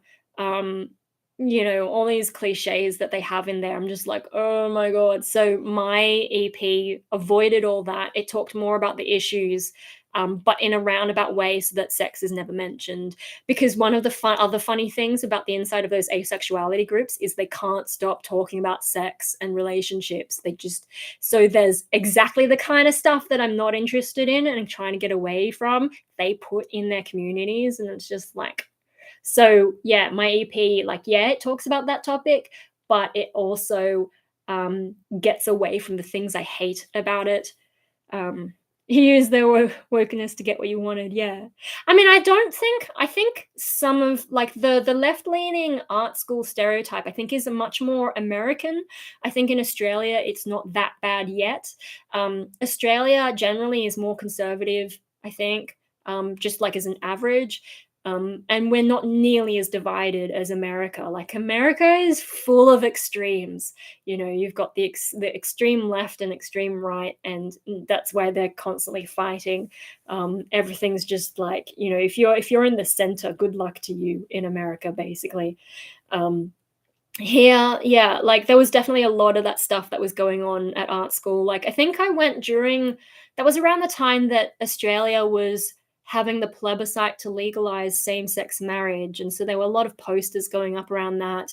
The student space had pride flags, obviously not asexuality because no one gives a shit about asexuality. And there was a bunch of that stuff, but it wasn't as extreme as what you hear about in terms of American places. Might as well use the ideology that's being pushed to your advantage if it's there. Yeah. And so, I keep up to date also with what the other side, the right-wing Americans are on about, the conservative Americans. My guilty thing to watch at the moment is Ben Shapiro reacting to woke TikToks. Because, especially as his production team have gotten better at their editing and taking his shocked expressions and just fucking with them. There was one where they literally edited his mouth to just drop, and it was the funniest thing. I don't know what else he's talking about these days. Is sometimes things will pop up and he has 1 hour things. I'm like, I'm not watching 1 hour of him complaining about whatever's going on in America now. But the TikTok ones are funny, especially because I don't understand TikTok. I'm making shorts on YouTube now, but mostly because that's convenient for me because, especially if I want to make a video every day, I don't have time to make full videos all the time. So I guess I have to learn a little bit about what TikTok is like because that's what YouTube shorts are. It's a TikTok ripoff. But yeah, so it's funny. And then some of the people that they dig up for Ben Shapiro to react to, I'm just like, what? Clearly, I don't know, I just don't live in the real world, and these people don't live in the real world, they're off in some other. And then his reactions. Sometimes, though, if he goes on a rant about his political views for too long, I'll tune out a bit, but it's more just the reactions that I find funny on his end. Yeah, I sort of watch a bit from, the American far left, American far right. God, America is such a circus. There's always something crazy going on. I've been trying to disconnect a bit from it, though, actually. I'm trying to disconnect also just from the news. My parents watch a lot of news. My mum has this habit, so watching free-to-air television. At 3 o'clock, she watches Tipping Point, which is a British, what do you call it? Come on, brain. It's not that hard. A British game show, which is based on those coin machine things, where it pushes the coin. You put a coin in the top, and then it lands, and then it pushes the next shelf of coins, and that pushes the next shelf of coins. But they've mixed it in with a quiz show. So she watches Tipping Point at 3 o'clock. At 4 o'clock, she watches the 9 o'clock news. At 5 o'clock, she watches the 10. Hang on. Let me say it. 3 p.m. Tipping Point. 4 p.m. Channel 9 news. 5 p.m. Channel 10 news, 6 p.m. Channel 7 news, 7 p.m. the ABC Channel 2 news. She doesn't watch SBS, but she watches every single other news. And then usually around 7 is when we have dinner. So we all watch ABC News. And then there's that 7:30 program afterwards, which I hate 7:30 because most of their stories are just taking a dig at something, making a big fuss out of something in a very one-sided way, and it pisses me off. It's very rare for them to address anything that I think they really should. The one that they did recently is all these fucking sports gambling ads. There's too many of them, and they're horrible, and so I would like them to do more of that and just ban the ads or restrict them to a different time of day so I don't have to constantly watch, especially that American basketball player who's in all these ads talking about how weird Aussies are or something, and I'm just there's so much sports gambling apps being advertised on Australian TV at the moment, and it just gives me the shits. And then I see them on YouTube as well. They're popping up everywhere. And that's the only thing 7:30 have investigated that I've really agreed on is yeah, something needs to be done about that. There's too much of it. And, gambling ruins so many lives. On my channel, in terms of what ads appear alongside my videos, the only type of ad I've turned off is gambling ads because they're so obnoxious, the way that they put them together. But also, it ruins people's lives a lot. And there's no real gain from it, and it just pisses me off. And you don't advertise alcohol on TV at specific times of day. I think I'm not really sure what the rules are, but there's nowhere near as many alcohol ads on TV. You don't advertise smoking. So, and these are other things that are bad for people. So why do you advertise gambling? Putting so many people into debt, into these addictions, and ruining so many lives. It's just like, fuck off. Anyway, why was I talking about the news? Yeah, so hang on, let me have a drink before I continue the thought. My nose getting. I think gambling ads are the only ones. Don't see it here in the States. Oh, America though. I don't know if this is still the case, but I visited America after I finished high school, and I noticed there's a lot of pharmaceutical ads, and then they have like the fine print ramble thing at the end, and that was something that we don't have here, which I was like, wow, okay. And then also I remember on the American, there was like we were watching the American news, and it got up to the weather report, and the lady doing the weather report wore a dress with like this green panel in the middle, so it looked like her legs were really, really, really long. It was such a strange thing to see. America's flying shit circus. That's a pretty good analogy. Oh my gosh, yeah, America's odd to me at least. And I remember on the bus from LA to Las Vegas, there was a lady who was like actually crying because the person she wanted to win Dancing with the Stars got kicked off the show or something. Yeah, so I can kind of understand why Americans might go like for the anti big pharma kind of thing, because America does have a shit medical system and all this like pharmaceutical advertising. I can kind of understand why some of that attitude has arisen in America. But yeah, I don't know. It's a strange kind of a country. But no, getting back to like news stuff, right? So I've sort of like there were for a period of time, I think especially after like when I got really badly depressed and I was watching more YouTube and ending up in more of that news and politics kind of sphere and the Trump stuff and the late night talk shows that are on YouTube that we don't really have in Australia. Yeah, I was watching a lot of that and sort of, I think before that I didn't really pay much attention to politics and world events. Since then, I've been seeing more of it, but none of it, none of it really makes my life any better, and most of it doesn't affect me. The only like big world event that has affected me directly really has been COVID, because lockdowns are a thing that I actually experienced. Otherwise, there's no way for me to know that the things on the news are actually happening in the rest of the world because they don't touch me really. Especially because I'm not functioning in society. So like I'm living with my parents. I don't really have bills apart from like paying for my psychology sessions and things like that. So I don't really experience things like inflation and all the things that everyone gets concerned about. I'm very disconnected from all that, I guess. So, that stuff, knowing that stuff is going on in the world, sometimes it's interesting, I guess, but it doesn't affect me. And most of the time, like if I end up having an opinion about something, it doesn't help me. It just makes me stressed if I think, I've got a better idea about how something could be done, but I have no power to change it. The only power I have is when it's time to vote, really, or the occasional petition, assuming that people have followed what the law is about how to actually get a petition noticed by the politicians. Most people just go on change.org, which, unless it gets really, really, really big, isn't going to get any attention from a politician because you haven't followed the official protocols. The only way change.org ever helps is if you get so much attention that like the media picks it up and up all this other stuff. Otherwise it's not, people wasting their time on it. So yeah, I have no power to really change anything. So why does it matter that I know what's going on in the world? Why does it matter that I have an opinion if I can't do anything with that opinion? Like, I'm not the sort of person who's ever going to be an activist and get out there and be like, hey guys, here's my opinion, you should follow it too. That avenue isn't open to me in terms of changing the world or whatever. So I've just sort of gotten to this point where I'm like, knowing what's happening in the real world, maybe sometimes it's interesting, but most of the time it's just going to make me stress about things that I have no control over that don't really affect me anyway.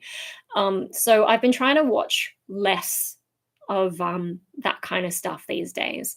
Um, YouTube still recommends me stuff, and so there's a few people I'll watch who do talk about, politics or politics-ish stuff, or sometimes watching the crypto world crash and burn, that's kind of fun too. But yeah, I am sort of gradually disconnecting from things happening in the real world and just knowing about that. And that's part of the reason I've started watching things like Dexter again, um, Digimon, and trying to get back into fiction. I mean, I moved away from fiction in part because it was just making me feel bad about the real world. Um, like fictional worlds, and maybe this is a schizoid thing, running into the fictional world to escape the real world. But the problem is when you come out of the fictional world, you're still stuck in the real world, which sucks. And then if you compare it to your fictional worlds, it sucks even worse. Whereas if I didn't know about a fictional world where things are more interesting, maybe the real world wouldn't hurt so much by comparison. But the real world is just so crap that I'm sort of moving back towards that escapism, I think. And just, the real world is getting less interesting. Was that the door opening? Maybe I have to go and get a delivery. But yeah, so sorry, that was a bit distracting. I thought I heard the gate open. Still waiting to hear if someone rings the doorbell. Blah blah blah. Yeah, I don't know. Like knowing about real world stuff, it's not interesting. It's not as interesting as it was for a little while there while I was depressed and had nothing else to look at and just wasn't feeling it in terms of fictional stuff. But now I'm like, nah, I'm tired of the real world and go back to all the fiction, try and watch more stuff and just escape. Because like I'm also not I might never function well in the real world. So what's the point in really me knowing what's going on and having opinions? Back 40 years ago, we would not really know a lot what's happening in another place, but with the internet, it's always pushed, and then your mind always wants the next new idea. Yeah, I guess there's definitely, I think you're getting at the idea of addiction, the dopamine hit of constantly having information coming at you. I mean, 40 years ago, you still had newspapers and TV, so, it's possible, and the radio. But yeah, now it's a lot more. And there's also the 24-hour news cycle is more of a thing. Like even there's a ABC 24. They've got 24-hour news, which I think is sort of an American idea, which we didn't have back when. We only had like, Channel 2, Channel 7, Channel 9, Channel 10, and SBS, which I think used to be Channel 28. Those were the only channels that we had in Australia when I was growing up. We did eventually get Foxtel, and that had more channels. But yeah, the free-to-air was just those, 5? So yeah, now there's so much stuff that you can watch. And I think, the internet does have this effect of bringing together people who have similar ideas and amplifying them. So I guess that's sort of the echo chamber thing. So things get blown out of proportion depending on what side of things you're looking at. Yeah, but I think it's also just like where I'm at personally. I have had a bit of an internet addiction over the past while. The pandemic hasn't helped me escape that. But I think that definitely started with that last sorry, my nose is going off again. I think that definitely started with that last big depression, like the really big one where I couldn't even work. This damn nose. I guess maybe that wasn't the sound of delivery. Maybe it's just the sound. There's so much construction going on around here. So it's probably just like workers making noise somewhere. Yeah, no, I'm sort of lost interest in the political stuff. And also there's so much bickering. I mean, that's one of the things that drove me out of the asexual community is just like watching people constantly argue.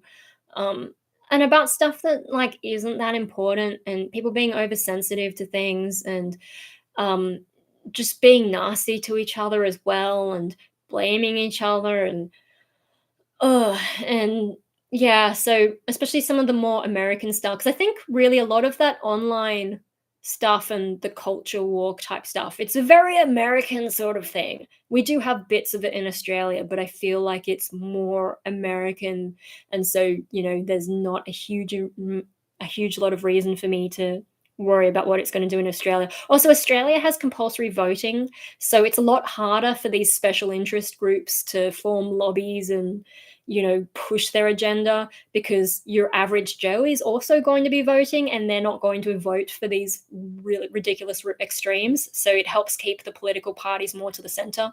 Whereas I think in America, because people don't have to vote and they don't want to vote because all their options are shit, it means the options keep getting shitter. Because it's only the people who have really strong, passionate interests who stand up and form parties and form groups and push things. That's my theory anyway. Compulsory voting's worked for us in Australia, but I guess we're also more laid back here just culturally. And we also do have a lot of conservative pockets. I think it's more like maybe outback Australia, like the sort of farming types. The inner cities tend to be the more progressive areas. I guess there's more of those newer ideas floating around. I just feel like it's less of a thing around here, depending on who you hang out with and whatever, but it's not the huge deal that it is in America. I mean, like, it's probably not just America, because I have heard of things in like the UK and Canada. It just strikes me as a very American thing. And I do wish that people in Australia would stop pretending that Australian issues are the same as American issues. Like, that basketball player who is in all the gambling ads. For some reason, our prime minister was like shaking hands with him and getting him on board with Aboriginal rights or something, instead of, and like, this is a guy who's just African American. What does he know about Australian Aboriginal life? Maybe the color of the skin is similar. That's literally it. Isn't it a bit racist to think that everyone with dark skin has the same problems or thinks the same way? Like, even amongst, like, Africa itself, yeah, okay, a lot of dark skinned people, but they have all these different cultures within that, and you're just going to ignore it because everyone has the same skin color. And it's the same with, like, white, right? There's so many different forms of European. Just because everyone has the same skin color doesn't even mean they all speak the same language. Like, come on. It's weird because, there's all this stuff about how, they go on about how racism is bad, but then they have these racist ideas anyway. And I'm like, make up your minds. Come on. And then, I don't know, sometimes they make such a big deal of it that they kind of make things worse because they've simplified it into these easy to digest ideas that steamroll over the real issues. And it's just like, anyway, so thinking about that stuff, there's nothing I can do about any of that. I can ramble about it for a bit, but what does it make any difference that I have those opinions? Because mainstream society doesn't give a shit what I think. For example, like, I think Australia should remove the ban on nuclear energy in our country, but I have no power to push that view. And our politicians are too weak. Like, a handful of like obscure politicians have been pro-nuclear for a while, and then, but not the major parties. And then the Liberal Party, they got kicked out. And then some of them started talking about nuclear energy. And I'm like, well, great. You're not in office anymore. Now you have the guts to talk about it. Are you fucking kidding? So, yeah, like, it doesn't matter if I'm pro-nuke or what. I have no way to influence anything until it comes time to vote. But only if the politicians say, hey, here's a thing that we would like you to vote for us for. If they don't say that, then I have to vote based on other issues. And so me knowing about stuff, having an opinion, and keeping up to date with stuff is just not helpful for me. So yeah, I'm going back to watching things like Dexter. I'll go back to more introspective stuff, because working on myself is more important than working on the world that doesn't give a shit about what I think.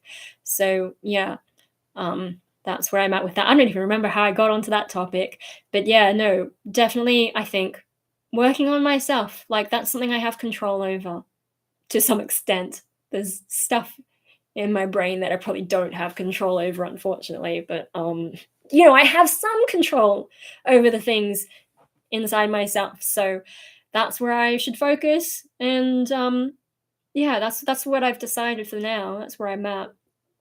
I'm trying to get my own shit together because the world's just going to do whatever the world wants to do, regardless of whether or not I care about it or pay any kind of attention.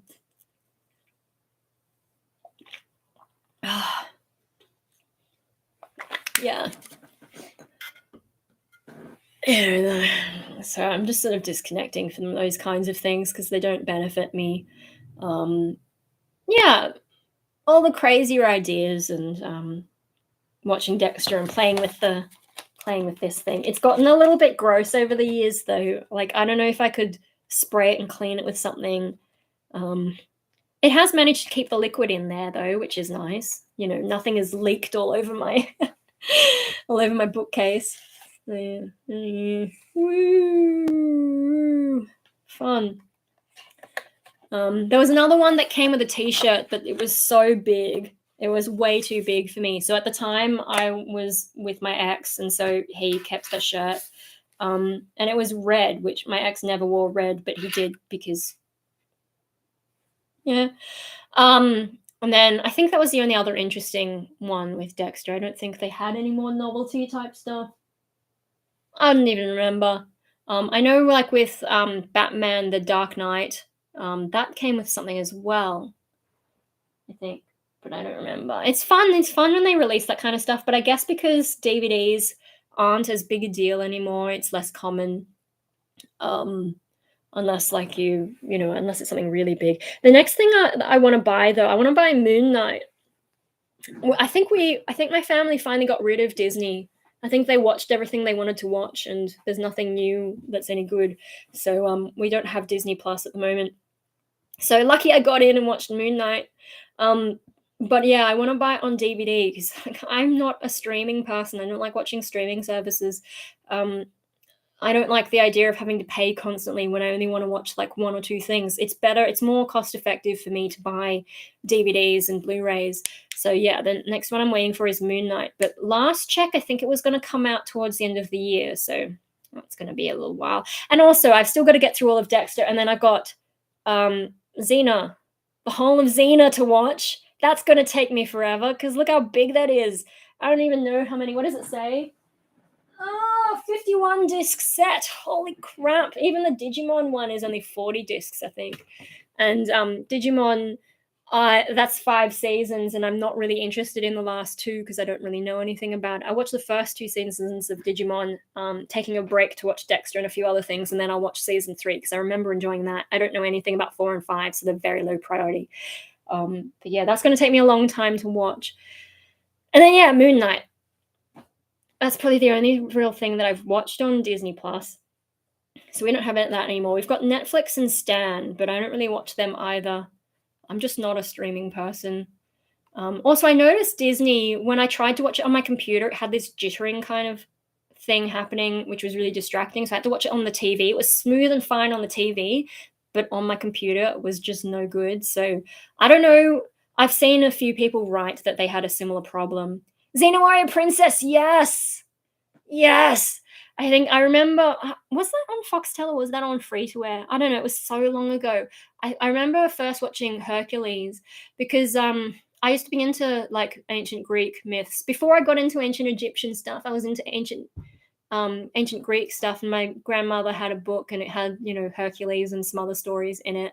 And so I watched the Hercules TV show and then found out there was a Xena Warrior Princess show. And can you imagine me, like little tomboy kid with sort of violent ideas, and along comes this Xena Warrior Princess, and I'm like, fuck yeah. So I was pretty into that as a kid. And then it turns out that she's also like kind of screwed up in her head too, like, she's sort of struggling with that violent side and stuff, and now you've got perfect recipe for the shit that I'm into.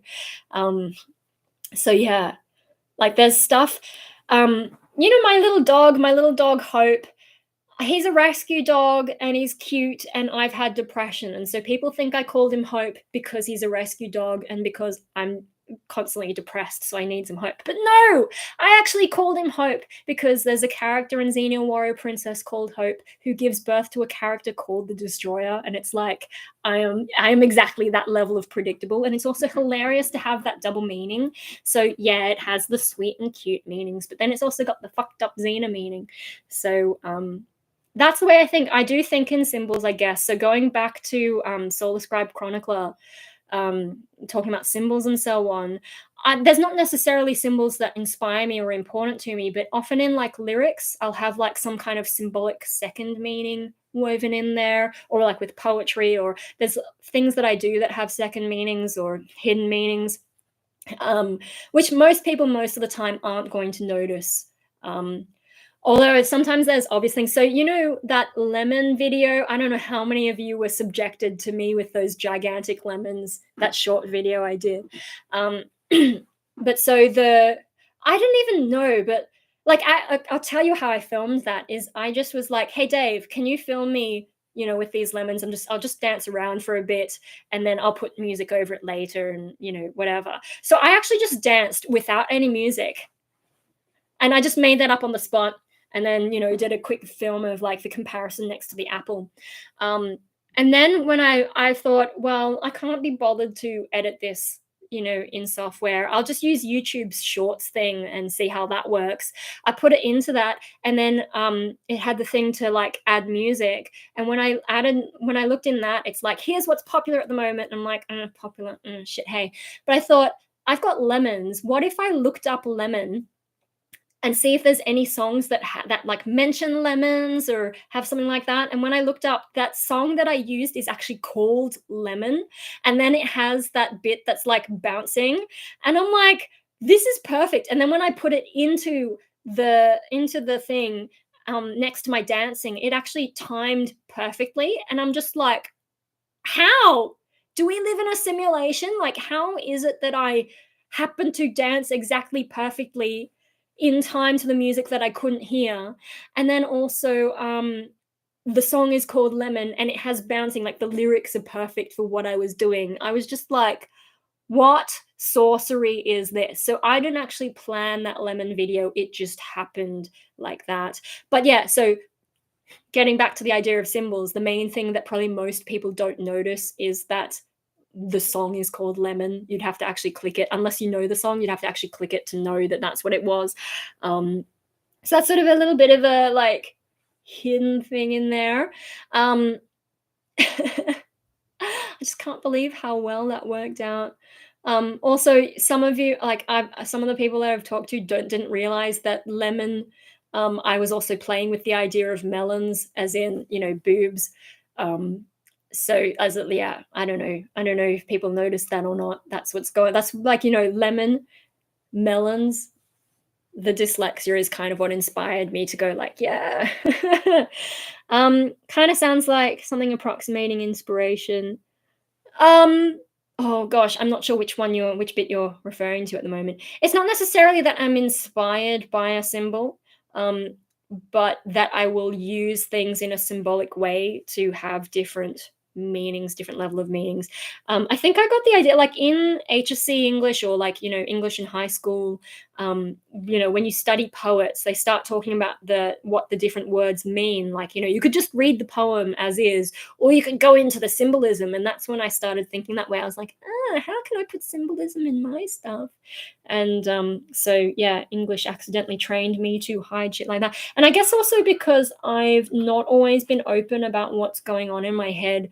You know, I'm better at it these days, but there's still a lot of stuff that I hide. And so sometimes using symbolism to hide a hidden meaning, that's another way for me to express the things I need to express, but without exposing myself. And I don't know if that's you know, a lot of schizoid stuff seems to be about not being exposed, but there's probably some other things as well that would fit that. I hate hay fever. Hay fever, but also possibly the fact that I haven't had as much practice talking over the past while. And maybe it's something about the way that I talk. Like, do I need to place my voice somewhere different in my mouth to stop it from messing up my nose somehow, or I'm not sure. Because I know with singing, like, you can change the tone by where you place it, and sometimes some things are easier to sing if you put it in a different space in your mouth. But I guess with talking, like, the talking tone, I kind of just default. I mean, it depends on what mood I'm in and what situation I'm in. I talk differently in different situations.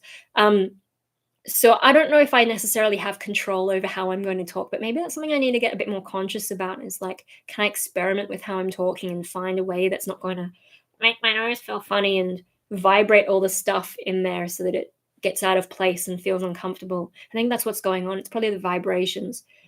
If I try and talk less with my, am I talking too much with my nose maybe? Or, I'm not sure how I would change that in a talking context as opposed to a singing context, and I don't really know enough about, like, most of my singing is like self-taught with a few lessons here and there, but not intensely.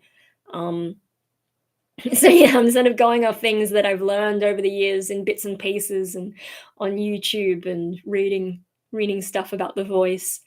uh yeah, I don't know. Oh dear. It does. Yeah, I don't know why. And it's something I only noticed because I've been talking so much um, on YouTube. But that's why I need to do more live streams, just to get more practice with actual talking. Dear, oh dear, oh dear. All right. I'm running out of puff. So, are there any more questions? You've got chance to ask questions while I have another drink, and then think about. So it's almost 1 o'clock here. I actually have another hour I could stream for if people have stuff that they want me to ramble about. Um, Otherwise, I might go and have some lunch, and I've also got to walk my dog. Um, been a nice sunny day, actually, finally, in Sydney. We've had a lot of La Nina again, and so it's been raining a lot again, and I'm tired of it. But today's actually a nice day outside, so either give me something to ramble about or I'll go away, unless something else pops into my head, which it often does.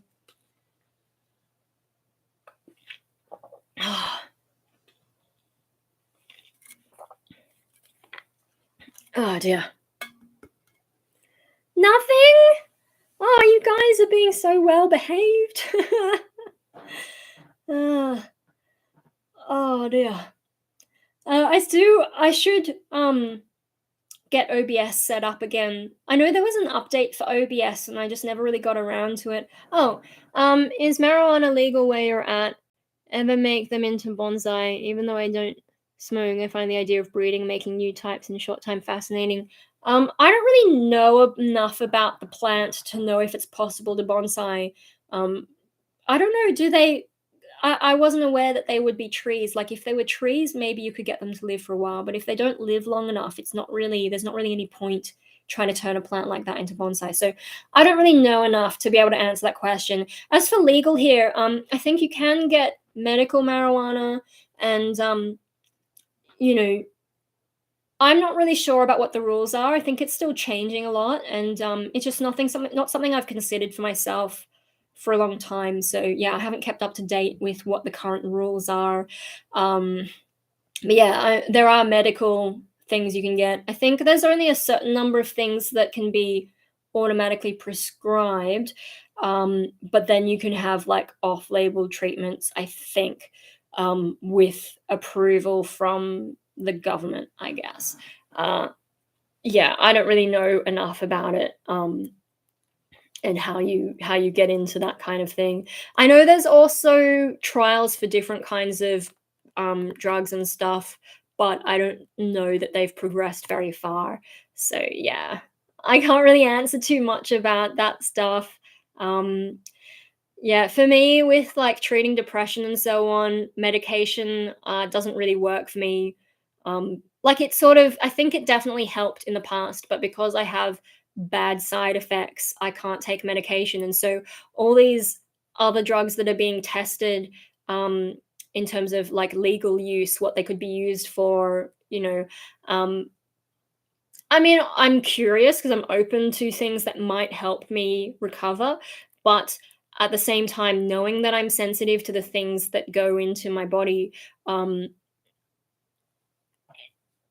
even if it works differently, I don't know how I'm going to react, and I tend to react worse than other people. So for me, it's maybe not the first thing that I want to be looking at. And so probably I should try TMS, transcranial magnetic stimulation. I should probably try that before I look into those things. And so I haven't really looked into stuff. I mean, I don't even qualify for some of the trials going on because I can't stay on antidepressants for long enough to get past the side effects and to hit, like, I think you have to be on something for 4 weeks to get into certain trials with the other things that they're testing.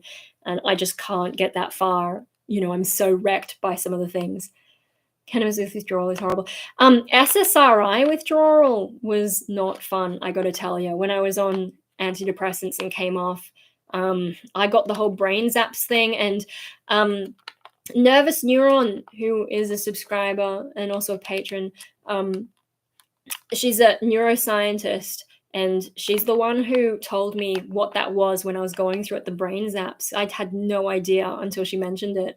I think not enough is said about the withdrawal effects of antidepressants. They just sort of prescribe it to you and say, don't come off it too fast, but they don't tell you why. And yeah, so brain zaps, they're such a weird thing. And it's hard to describe to someone who's never been through them. Yeah, I think there's a lot of things that withdrawal can be difficult for. So really, I'm not surprised, anything that can affect your brain in that way. Sorry, my nose keeps getting all weird and it just feels awful. Blah, blah, what was I talking about just before?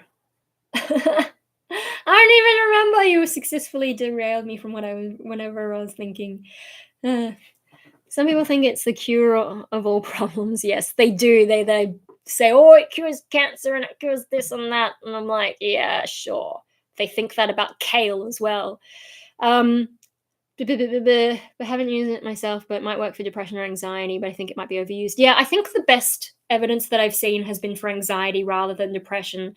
I do seem to be a higher than average anxiety person, but not enough to be diagnosed with a disorder. Depression is definitely the thing that most affects me. And so the evidence for helping depression, I think last time I checked, was not as solid, but pinch of salt, because, I'm just going off the top of my head. I think for depression, it was more things like maybe ketamine or hallucinogens that they were testing that seemed to have more promise. But the way that they did it sounds complicated. Like, you have to have, while you're on the medication or something, that you having therapy or something. I don't know. It sounded too much. But like, TMS, which my GP wants me to do, that also sounds more complicated than I first realized. Because like, the brain magnets thing, apparently you have to go like almost every day for a session for like 4 weeks. And I'm just like, you mean I'd have to leave the house every day of the week for 4 weeks? Are you kidding me? Mushrooms is excellent for depression, at least for me. Yeah, I think that something based on that is what they were testing. I've only really looked at Australia's situation. I don't know what things are like elsewhere. Yeah, it's just not something I pay that much attention to, because the chances of me being able to access any of that stuff, very unlikely. So yeah, TMS is probably the next thing to look at. But I just don't like the idea of having to go somewhere and rename in 4 weeks. I think I have seen some research being done into like, maybe you could have a longer TMS session less often. Does that work? But they don't seem to know yet. And I don't really like the idea of, my brain being messed with. And unlike taking an antidepressant, I don't know how, like, it can't just come out of my body if I react badly. So I don't really know how all that works, and if they're still experimenting with those different things. I'm just like, I don't know that I want to have magnets messing with my brain like that. And I don't want to be having to leave the house all the time, and I would probably have to take time off work, partly to go to the appointments, but also to make sure I don't have any side effects that mess me up. Stop me from driving, stop me from concentrating, whatever else. Because like they say that there aren't really side effects for TMS, but to me that just sounds like marketing. You can say that, but if it has some effects that could be positive, it must have the potential to have something negative for at least some people. And I have read some people had reaction, but that might have been to the noise rather than to the treatment itself. I'm not really sure. I just don't trust that whole, "oh, it has no side effects" kind of idea. Particularly with me being apparently more sensitive to stuff than other people. Sometimes I wonder, like, am I more sensitive to medications, or is it just that I notice more that the way that I'm reacting? Probably I am sensitive to side effects though, because there was that one that made me, there was one antidepressant that made me like actually start having a tremor. And I think also maybe impaired my judgment so that it didn't occur to me that that shaking was a serious thing I should get checked out. So, it was lucky that like I had seen my psychiatrist the day before, gotten the medication, and then the very next day I had an appointment with my GP who saw what was happening and told me to stop taking it and called my psychiatrist straight away. I was kind of lucky that that was the sequence of events, so I wasn't on it for too long and we knew to stop it straight away. Yeah, that was probably the worst one, but I also had others where I just couldn't concentrate. That's why I couldn't work anymore, because I couldn't focus anymore. I was just like operating through this fog of whatever. I don't remember which one that was.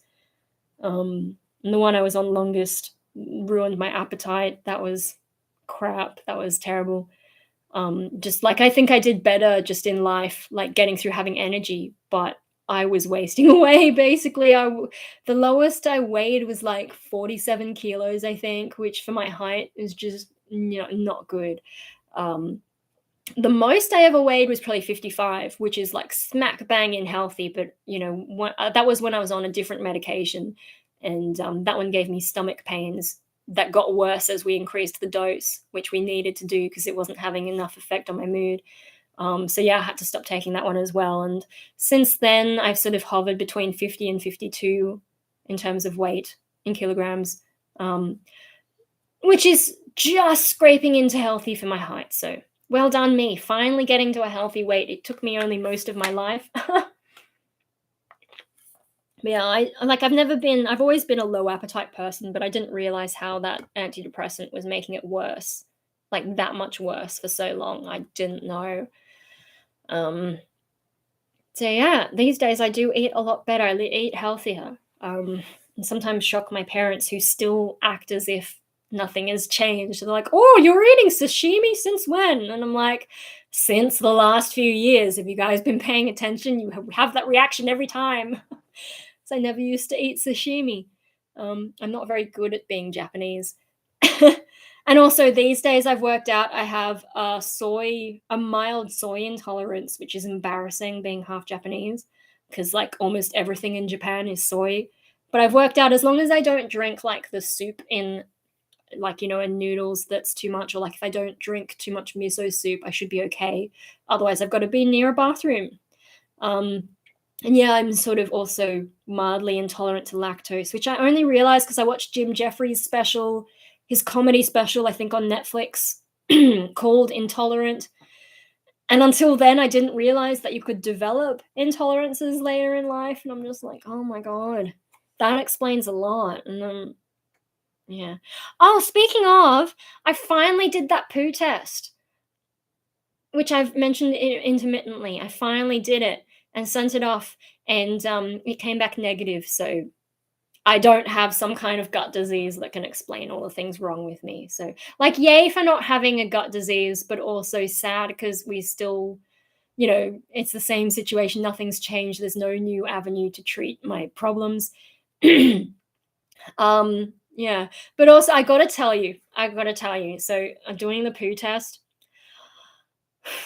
It was not pleasant, and I think that's also made, like, it's changed how I feel about the biohazard symbol, because the little thing that I had to put it in has the biohazard symbol.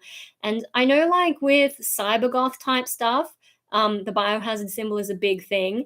And I think it's mostly because people are thinking of viruses, or potentially even going one step further and thinking of computer viruses.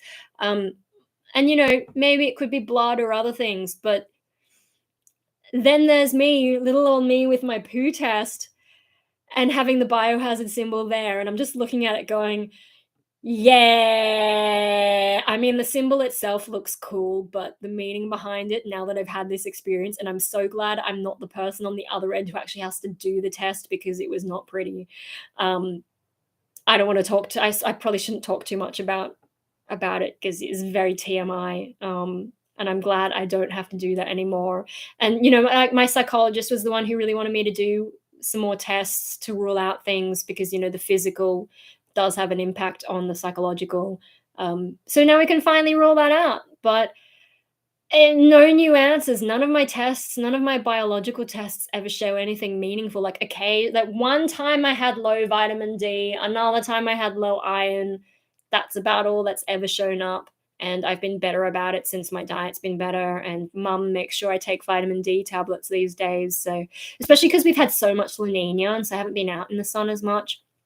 So, yeah, I'm on top of all that stuff. So, there's not really any biological explanation for my mood swings and other things that go on in my head, which is like, yay for not having a disease, but sad face because we still don't have any easier answers, I guess, because biological problems are easier to treat than psychological. I mean, I know psychology is tied up with biology, but like, you know what I mean? Like those physical illnesses, we have more treatments for than the mental. Like, there's been reports lately, like reviews and so on, showing that we don't really know how antidepressants work. The whole idea of like a chemical imbalance and serotonin deficiencies is not really that sound. Like, there's definitely something that these drugs do. We just don't know the exact mechanism. And so, the fact that SSRIs can take, a month or 6 weeks to start working tells you that it's not the serotonin itself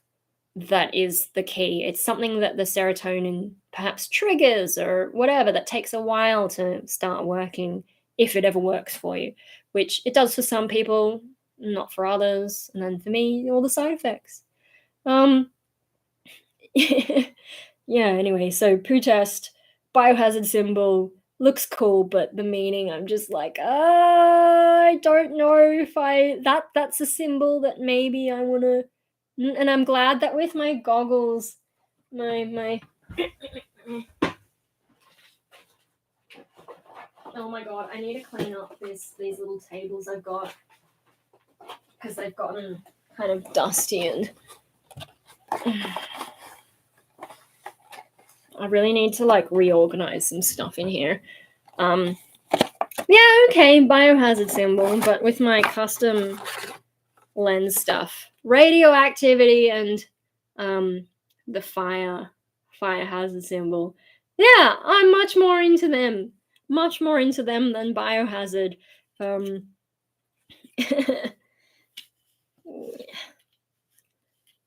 Yeah. Yeah, it would be better if I had my Cyberlocks on. Yeah, no, I'm glad I got those as symbols rather than biohazard, because after that experience, I'm just like, yeah, I'm not into biology. Fire and explosions and whatever. That's me. Oh my god, I have too much stuff that I just like put aside. So even though I clean every day, oh no, every day. Wow. Even though I clean every week, there's still plenty of mess that gets shoved off into corners. I always feel better when I reorganize nice corners. The problem for me with reorganizing is it takes so much time and I've got so much stuff that it feels endless. So I probably need less stuff. And like a lot of the stuff that I've got is past me collecting all that. I haven't collected a huge amount. Definitely when I had that really big depression, I slowed down on, buying more stuff. Yeah, I slowed down a lot, I guess, just because I couldn't feel anything for any stuff. And so I'm not sure how I feel about my old stuff and whether I should get rid of it, or I don't know, because I just don't. The thing is, I don't know if maybe I will care one day, but I think past me, like there's big chunks of past me that probably aren't going to come back at this point. I've moved on. I've maybe grown up a little. Yeah, whatever that means. Still not functioning in society, don't know how I'm going to do things. I may never really function in society in any meaningful way. But hey, I can keep doing YouTube and creative stuff, and I'll just be one of those tortured artist types. But not in the art world. The art world just makes me feel a bit uncomfortable. So yeah, I don't know. It operates differently. The music world, it has its challenges, but it makes more sense to me than the art world. The art world has an. I've got a little itch done. Yeah, the art world and the way that you have to promote yourself, and the fact that like if I'm gonna play a music gig, I'll organize it with a venue or a promoter or whatever, and maybe they'll pay me, or maybe I'll play for free. Put the pass in the shredder.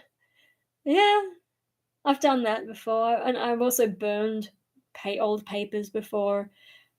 It's a lot harder than you would think, because paper turns out to have like a bit of a coating, and so when you just try and chuck it in a fire, like the edges might burn, but the inside doesn't, and you have to keep poking at it. Biohazards, oh my god.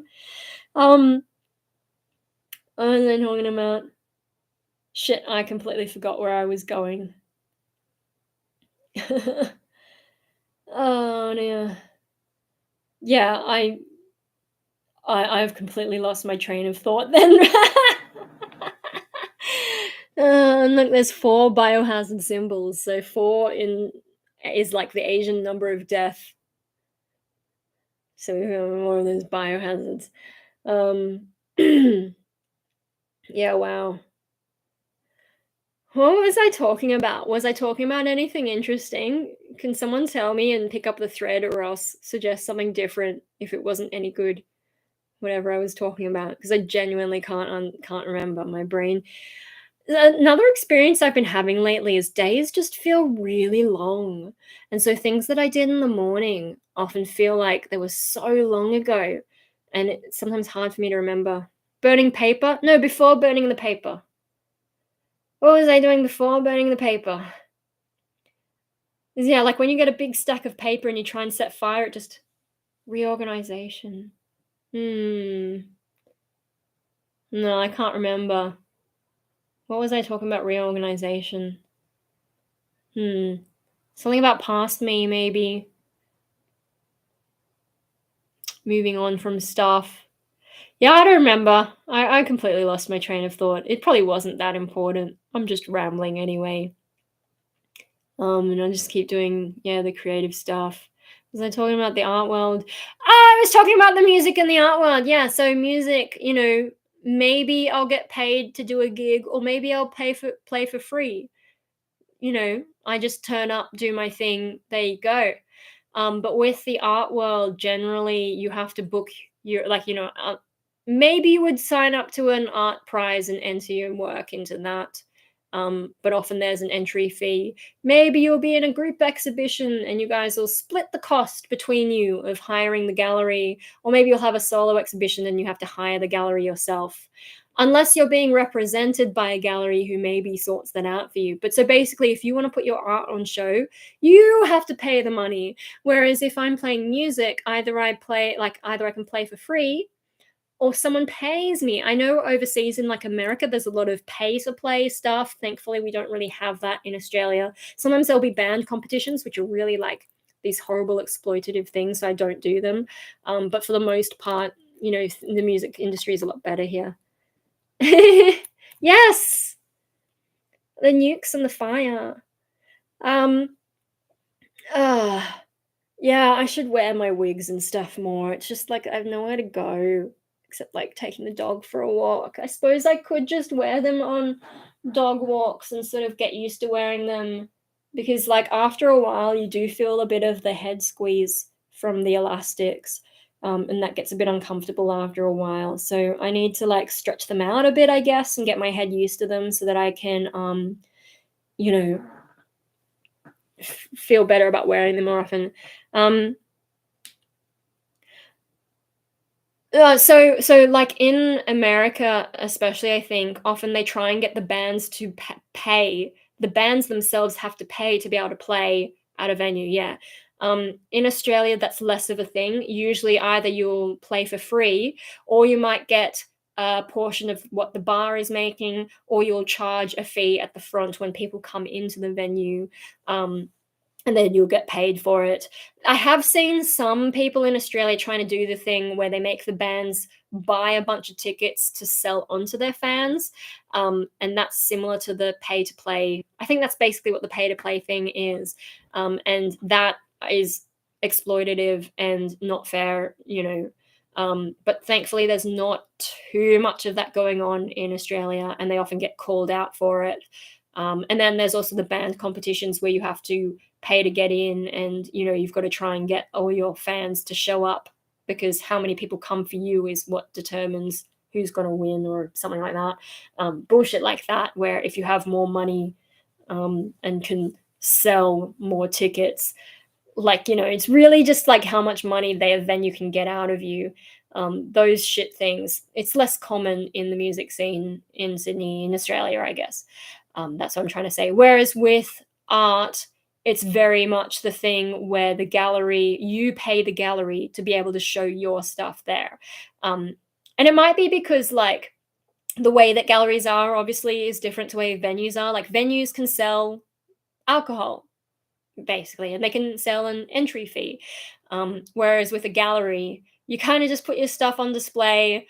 People might show up on open night, and then you might get one or two people for the rest of the show. And I don't like that either. And also, I've been to opening nights for art stuff, including my own, and it's just not my thing. I'm like, where's the music? We're just standing around and people have alcohol and cheese. I'm like, great. And now I know I'm lactose intolerant as well, so I probably shouldn't eat cheese, and I don't drink alcohol, so there you go. What incentive do I have to be at a gallery opening other than to make my appearance, wear an outfit, weird people out? There was I got I got my art into one of the local galleries, and I went to the opening of that. I've been to a few of those openings actually, and I've dressed up full goth, or I wore my punk kimono. And I just, because I know in the area everyone's really conservative, so it's kind of fun to dress up when you're around heaps conservative people who aren't expecting someone like you to turn up. And one time Mum wore her more gothic looking dress with me. That was fun.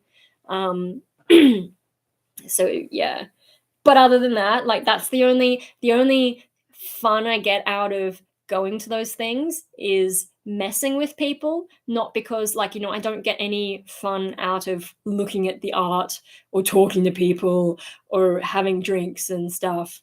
Yeah, it's more screwing with people that gives me any reason to be there.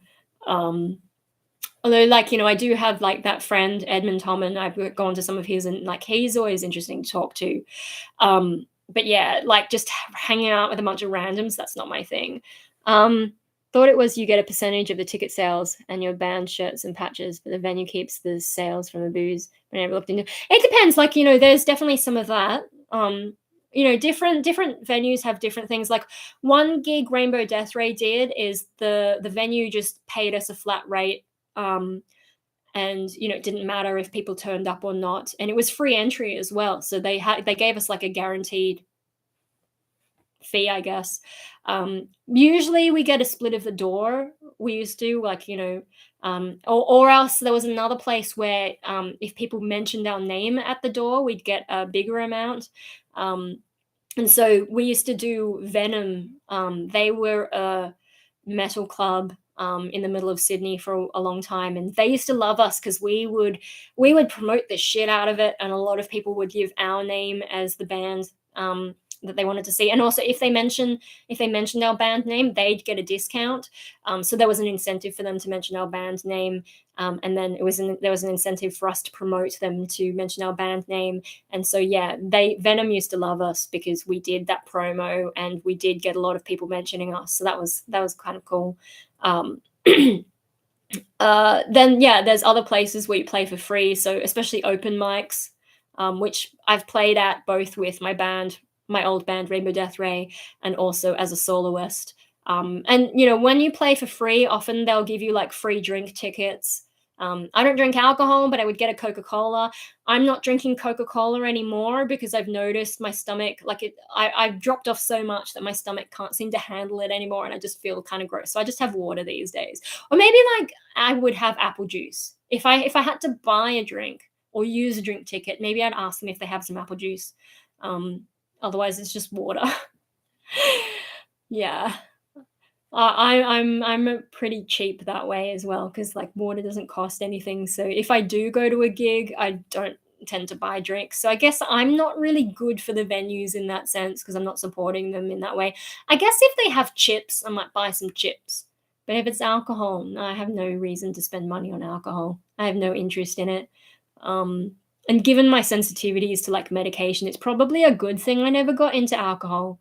Um, I guess my body's just naturally telling me not to, or like my psychology just naturally connecting with that. I don't know. Oh, I've been drinking so much water, I'm gonna have to pee in a bit. Actually, I've got to have something to eat, and I've got to walk my dog. Yeah, no, the music scene makes more sense to me than the art scene. And then the art scene, the people are different. I mean, obviously, when I talk the music scene, I'm talking about metal and industrial. So I avoid all the pop stuff. Whereas with art, I think it's harder to avoid the mainstream kinds of people, um, and the attitudes and stuff. And then the fashions. Because, like, in the art world, talent isn't necessarily the main thing. Like, it's more of the fashion that you can build around your art and, like, promoting yourself. Obviously, there's a lot of talented people, but if you're good at marketing yourself and creating some kind of hype or demand, that seems to be more important in some ways. Um, it's just unfortunate. But it's a bit like how in music, like in an ideal world for a musician who is just about the music, you would hope that people like your band for the music.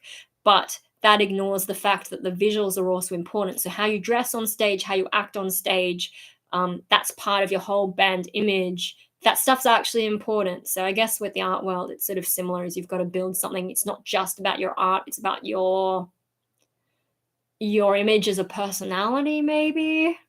I don't know. I guess that's like all things, because humans are a social species and also a visual species in the case of the music thing, and the way that we put meaning together and so on. It's just inevitable that those creative things get tied up in that. And like with YouTube, for example, I started YouTube just because I needed to vent. Um, didn't expect anyone to give a shit about what I've got to say, but I guess because people are social species, there's people who like listening to me ramble.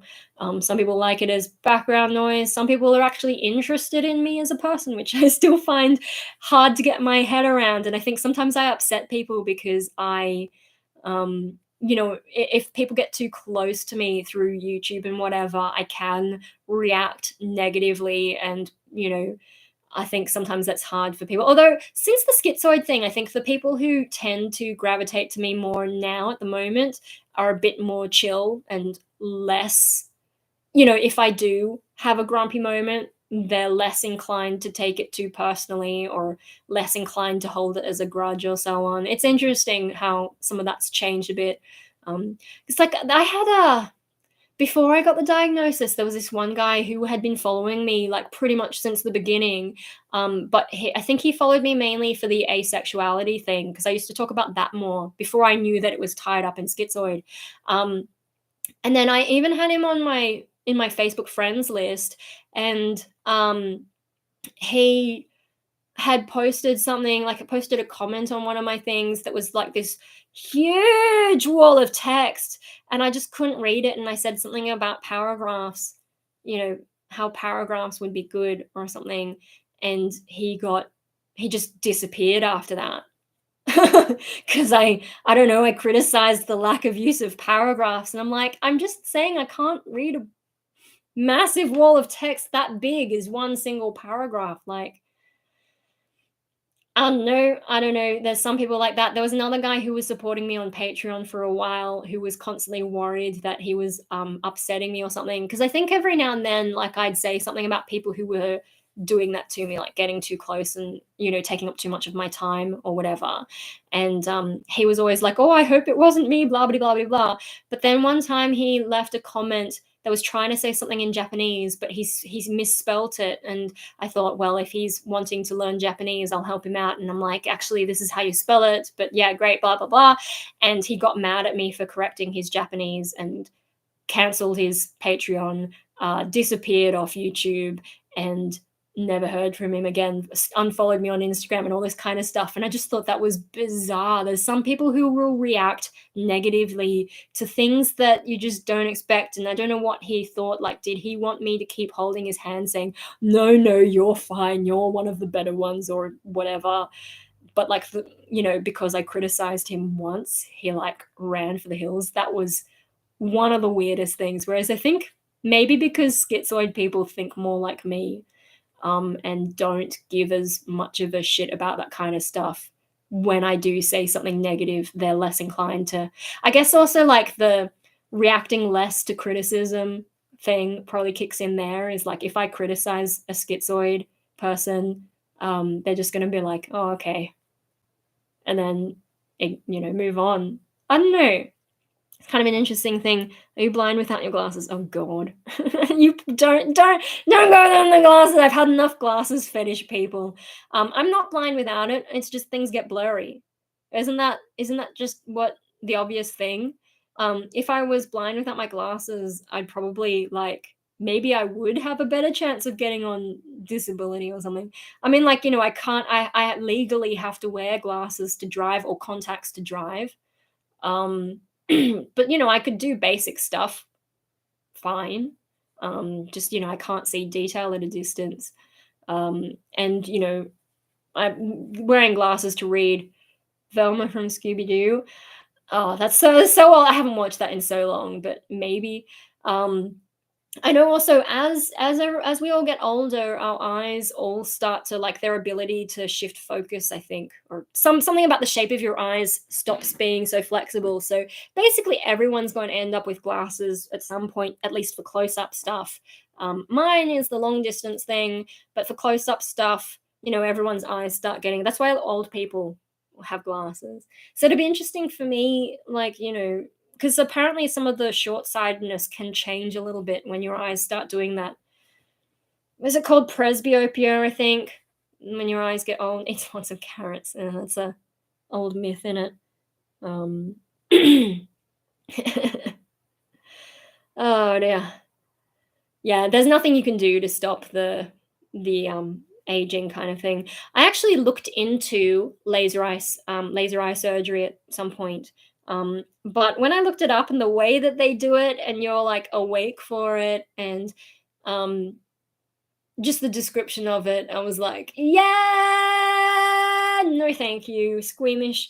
And also, the fact that I'm in my 30s now. If I was still in my 20s, maybe I would have done the laser eye surgery, but I'm in my 30s now, so I'm already too close to that time in my life where my eyes will start to get the long-sighted issue. And so if I have to wear glasses anyway, what's the point of getting laser eye surgery? Don't blink.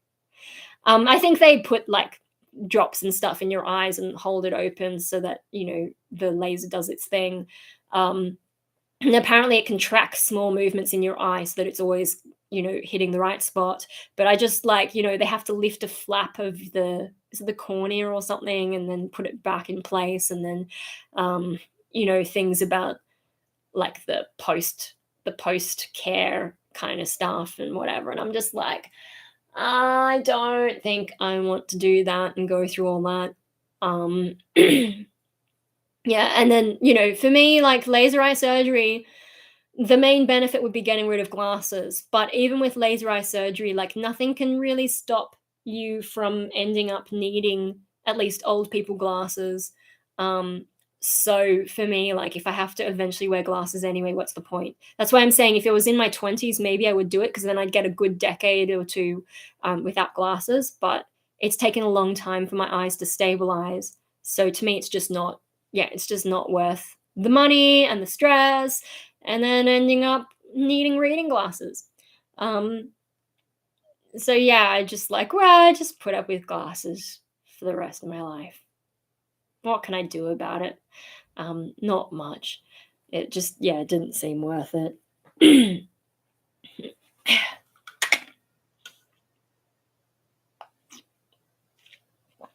Oh, I'm not familiar with that. But yeah, the idea of eye needles. I think that's how they used to do some of those surgeries, is with like, instead of these fancy machines, they used to have like needles and stuff. And Ugh. But yeah, no, also some of the post care stuff, like that's the problem I had with tattoos as well. Um, there was a period of my life where I considered, do I want to ever get tattoos? And there's a lot of problems for me, like particularly making a choice, like what design do I want to get and wear? That would be really hard for me to figure out. But the thing that finally made me decide, no, I don't want a tattoo, was learning about the post tattoo care, like once you've got it and your skin's all red, and how do you have to wash everything, and things to stop them, like to make sure things don't fade, and risk of infection. And something like, one of the things is like, I mean, I think it depends on where you get it, but like having to have a shower twice a day, and I'm struggling to have a shower once a week. So yeah, I'm not going to get a tattoo if it's all that effort. Also, like, I am half Japanese, so my Japanese family obviously wouldn't want me to get a tattoo, because tattoos are still tied up with yakuza. I mean, some of it's changed because Japan has had more events with overseas people who do have tattoos, and so there are some onsen that started accepting people with tattoos. But there is still that association with the yakuza. And then also on the Aussie side of my family, conservative Catholics, and for a long time they were saying like, you can do whatever you want as long as you don't get a tattoo. Now, I think my oldest cousin eventually did get a tattoo with like some kind of quote on his arm. So yeah, I never got a tattoo and someone else did, and they didn't disown him. So, but there was for a long time like, don't get all these tattoos, don't get a whole bunch of piercings. And I never did, because I don't even have my ears pierced. I didn't even get them, like, all the kids at school got them done. I went to an all-girls school. They got them all done when they were like 7. And I was just like, I don't need that. I find my ideas change too much for me to get a tattoo. Yeah, and my state of mind is constantly shifting, and I'll make a video about my sense of self. I did mention some of this stuff in that interview I did with Mind Mastery, but yeah, nose piercing there. Because also piercings have a lot of that aftercare stuff. And there were some girls at school who had like infections after they had piercings. And I'm just like, I don't want to go through that stress, like if it's what you want, go for it. I've got plenty of friends with tattoos and piercings, but for me, I'm just not that into it. And like my conservative family still, I think, has that sort of attitude, like when you're old, it's gonna look so bad. But I'm like, these people are into the art of it, and yeah, things get wrinkly, but you can go over them, you can get them removed these days. And also, I think some of the people who get these tattoos, if they get old and wrinkly, they see it as like a trophy. It's not necessarily a bad thing that the tattoo looks, doesn't look as good as it did when they first got it. Like, the attitude is very different, and there is an art to it. Belly pierce hurt. There are a lot of places where it's more sensitive to get them. And same with tattooing, you know. And then there's certain types of piercings. So like there's one person I've got on Facebook, and she became a piercer, and one of the things that she was posting about was a certain type of piercing that I think it might have been to do with the tongue, some kind of tongue piercing that is actually quite harmful and was hurting a lot of people. And she had a client who had a tongue piercing that was going bad, and no one would remove it for this girl, and so she did the removal. And it was quite difficult, and yeah, so she was raising awareness about don't get this particular type of piercing. And I can't remember what kind of. Some people tattoo their face. Wow. Well, I mean, in New Zealand, facial tattoos are a cultural thing. So it depends a little bit what kind of facial tattoo you're talking about. Because there's also like, there's, I think, I don't know if they're Maori or whether there's a different group or whatever that. But yeah, they've got like one of those people who's a politician and has facial tattoos. So it is a cultural thing. Now you're probably talking about the more tacky facial tattoos. I guess like, if you're really into an alternative culture or something, maybe that's just what makes sense for you. Yeah, tattooing the eyeballs, I've seen that as well. But some of those things are a bit more dangerous, but I mean, there's those people who have tattoos all over their bodies and like the body modifications, the little lumps and things, and they go the full way. Some of them, I think, have had some pretty bad mental health issues, and so that helped them for a while, but some of them ended up not doing well in the end. So there is a question with some of them. Maybe they needed mental health help rather than the extra tattoos. But then there are the people who are the artists who do know what they're doing and do know that they want it. It's not that they're trying to, find themselves and hope that cures them. Looks pretty cool. Yeah. Yeah, a lot of these things, like I don't have that same attitude of like, the conservative. Like, I get the art form. I just wouldn't do it for myself. Yeah, like, that's why I did, like, as far as alternative body modifications go, the only thing I ever did was my hair color, because obviously hair keeps growing. You can start all over again. You can shave it all off if you don't like it. And especially back when I was doing Rainbow Death Ray, it's a shame I wasn't doing so much YouTube at the time, because I was constantly changing my hair, just because I can't settle on any single thing. So that worked for me, but getting a tattoo or anything permanent, just ever wanted to come to the US? I have been to the US. I went to LA after my HSC, after my high school exam, the final exams. We went to LA. I guess, like, we walked along Hollywood, which is a bit of a shithole.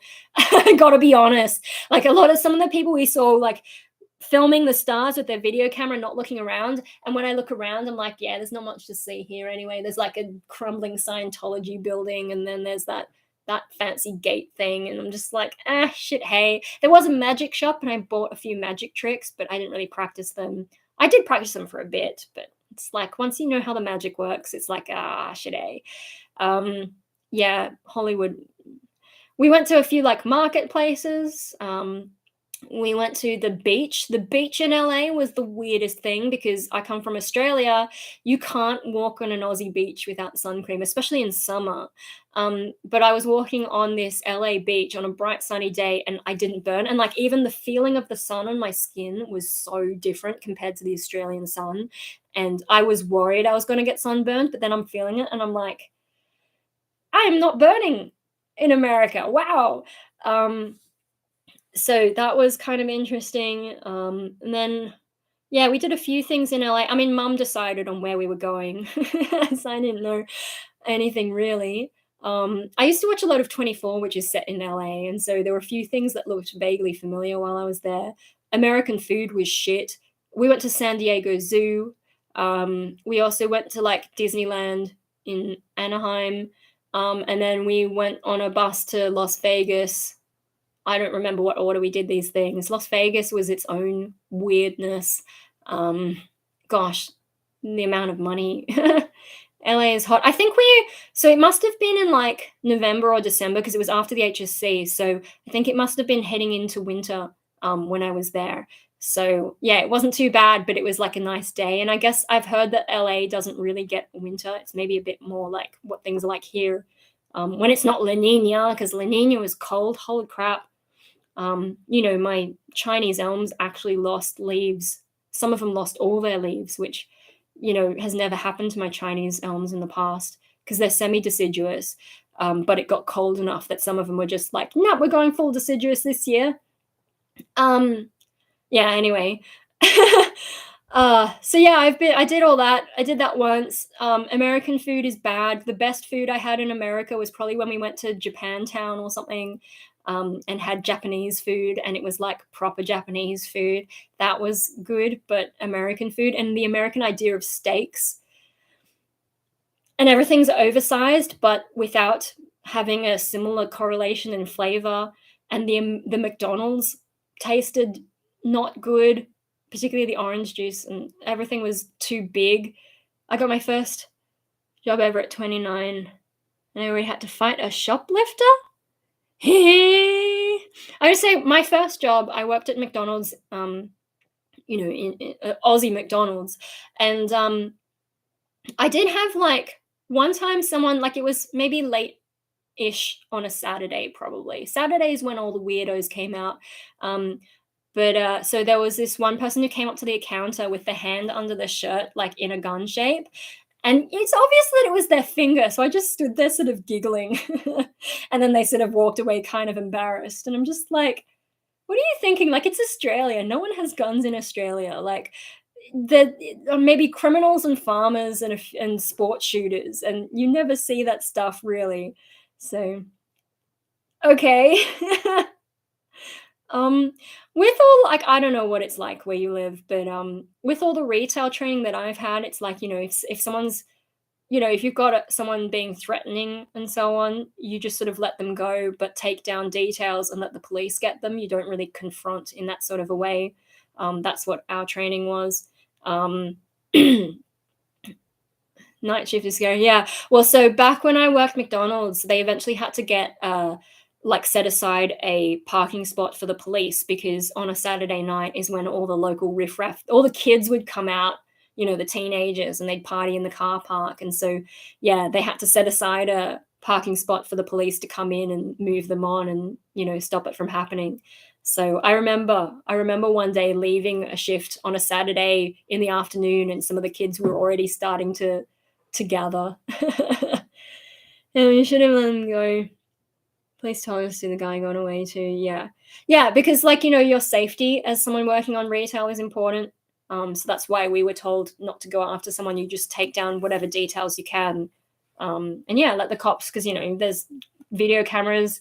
The CCTV is always shit, though. It's all blurry and you can't tell what anyone is.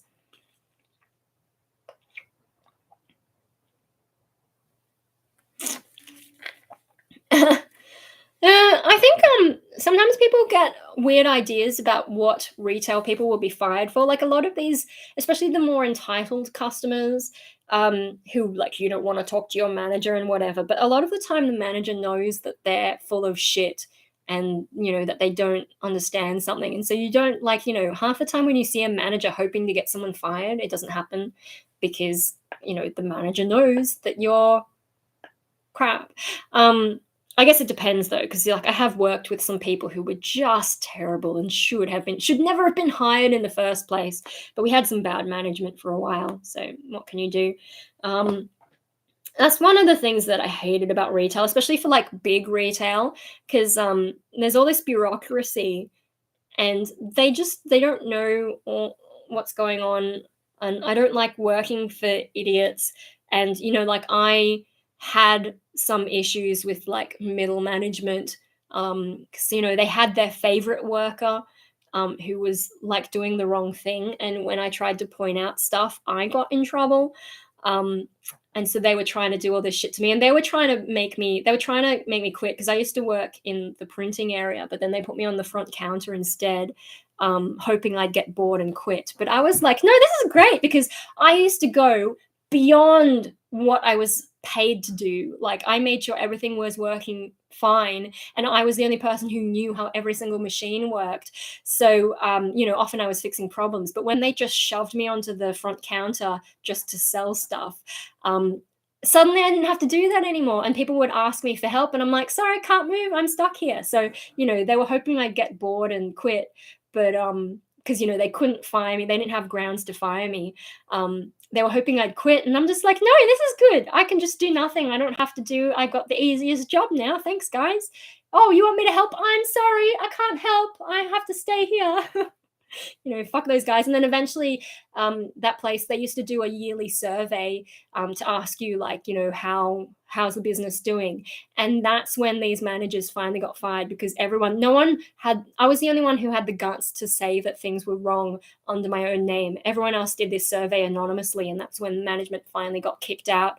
One guy got demoted, and they both got moved to different stores, and I never had to see them again, and we got a good manager. So that's one of the things I hated about retail at a big place, is, like, no one listened to me. And so, and this happened, like, also with later on when I got out of retail and I worked for another big business. I would give feedback on changes they were planning to make, saying, don't do this, you're just going to make the system slower and all this kind of stuff.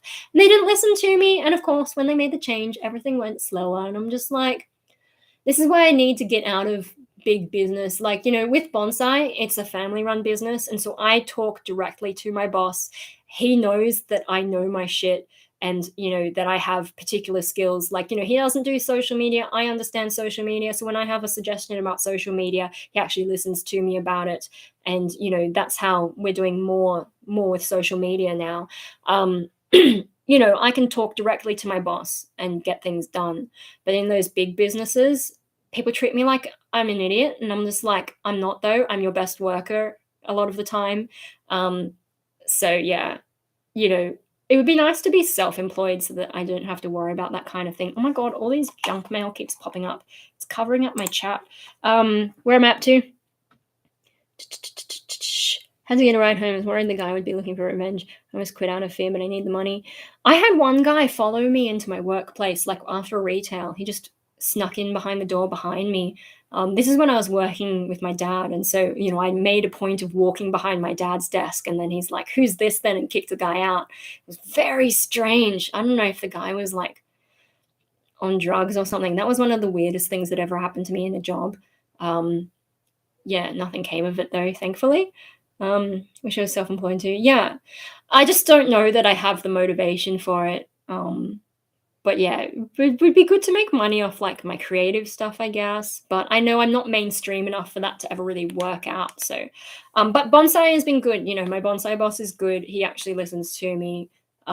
He actually knows that I'm good at my job as well. So he values the work that I do. Whereas those big businesses, because they're used to just hiring any old numpty, they don't really. I never got recognized at that job either, that retail job. You were supposed to get these little pins anytime you got good feedback from customers and so on, and customers would give me good feedback. I never got a pin. But like, I had customers who would buy me chocolate, and one bought me a bottle of wine, which I don't drink wine, but I took it home to my parents. It's just like a nice gesture. Like the customers recognized me more than the business did. So yeah, like, buying me boxes of lint and so on. And then they would specifically, this is back when I had colored hair, they'd specifically ask for the girl with colored hair to do their job for them because they didn't trust anyone else at the business to do it right. So yeah, I like there's a lot about that. I think I was underpaid there as well because I took on more responsibility and I did some extra training as well. And so I should have had my pay upgraded, but I wasn't as aware of that kind of stuff.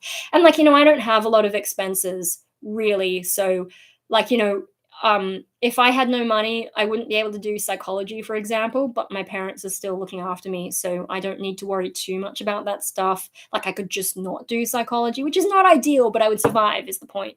Like I would survive. So yeah, I think back then I didn't pay so much attention to like what my rights were and all that. But if I was going back and having my time again, you bet I would be like, nah, you guys either pay me or I'm not doing all this extra bullshit. When I do things, I tend to do things properly. Like, I go like I can't, if I see some problem or if I see something not being done well, I can't help myself. Like I just want to fix it. I don't like watching incompetence and I don't like watching failure. So I tend to do all the things like if a machine is broken, I'll work out if there's a way that I can fix it or call a tech guy instead of waiting for someone else to do it. Like I'll, especially in work situation, like I'll be like, I got to do these things. So, these places that I worked for, I was giving them way too much value for the money, whereas other people getting the same money as me doing the bare minimum, and so, like if I could go back now, I would not give them that much, I'd be like, nah, fuck off. If you're not going to recognize the work that I'm doing, why should I put in this amount of effort? So that shit was frustrating. We're almost up to, it's almost 2:00. So Mum will probably be coming home soon, and yeah, I've got to have something to eat, and my dog's waiting for me to take him for a walk. So I will have to wrap it up pretty soon, but if anyone's got some last minute thing that like you've been sitting there thinking, should I ask, should I not ask?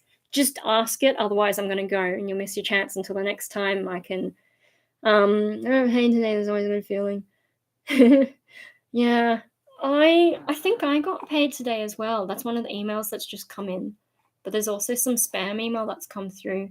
But I don't really get that feeling. I don't get the good feeling when I've been paid. Maybe that's part of my, like, I think I do have anhedonia, and so the feeling of reward doesn't really work so well for me.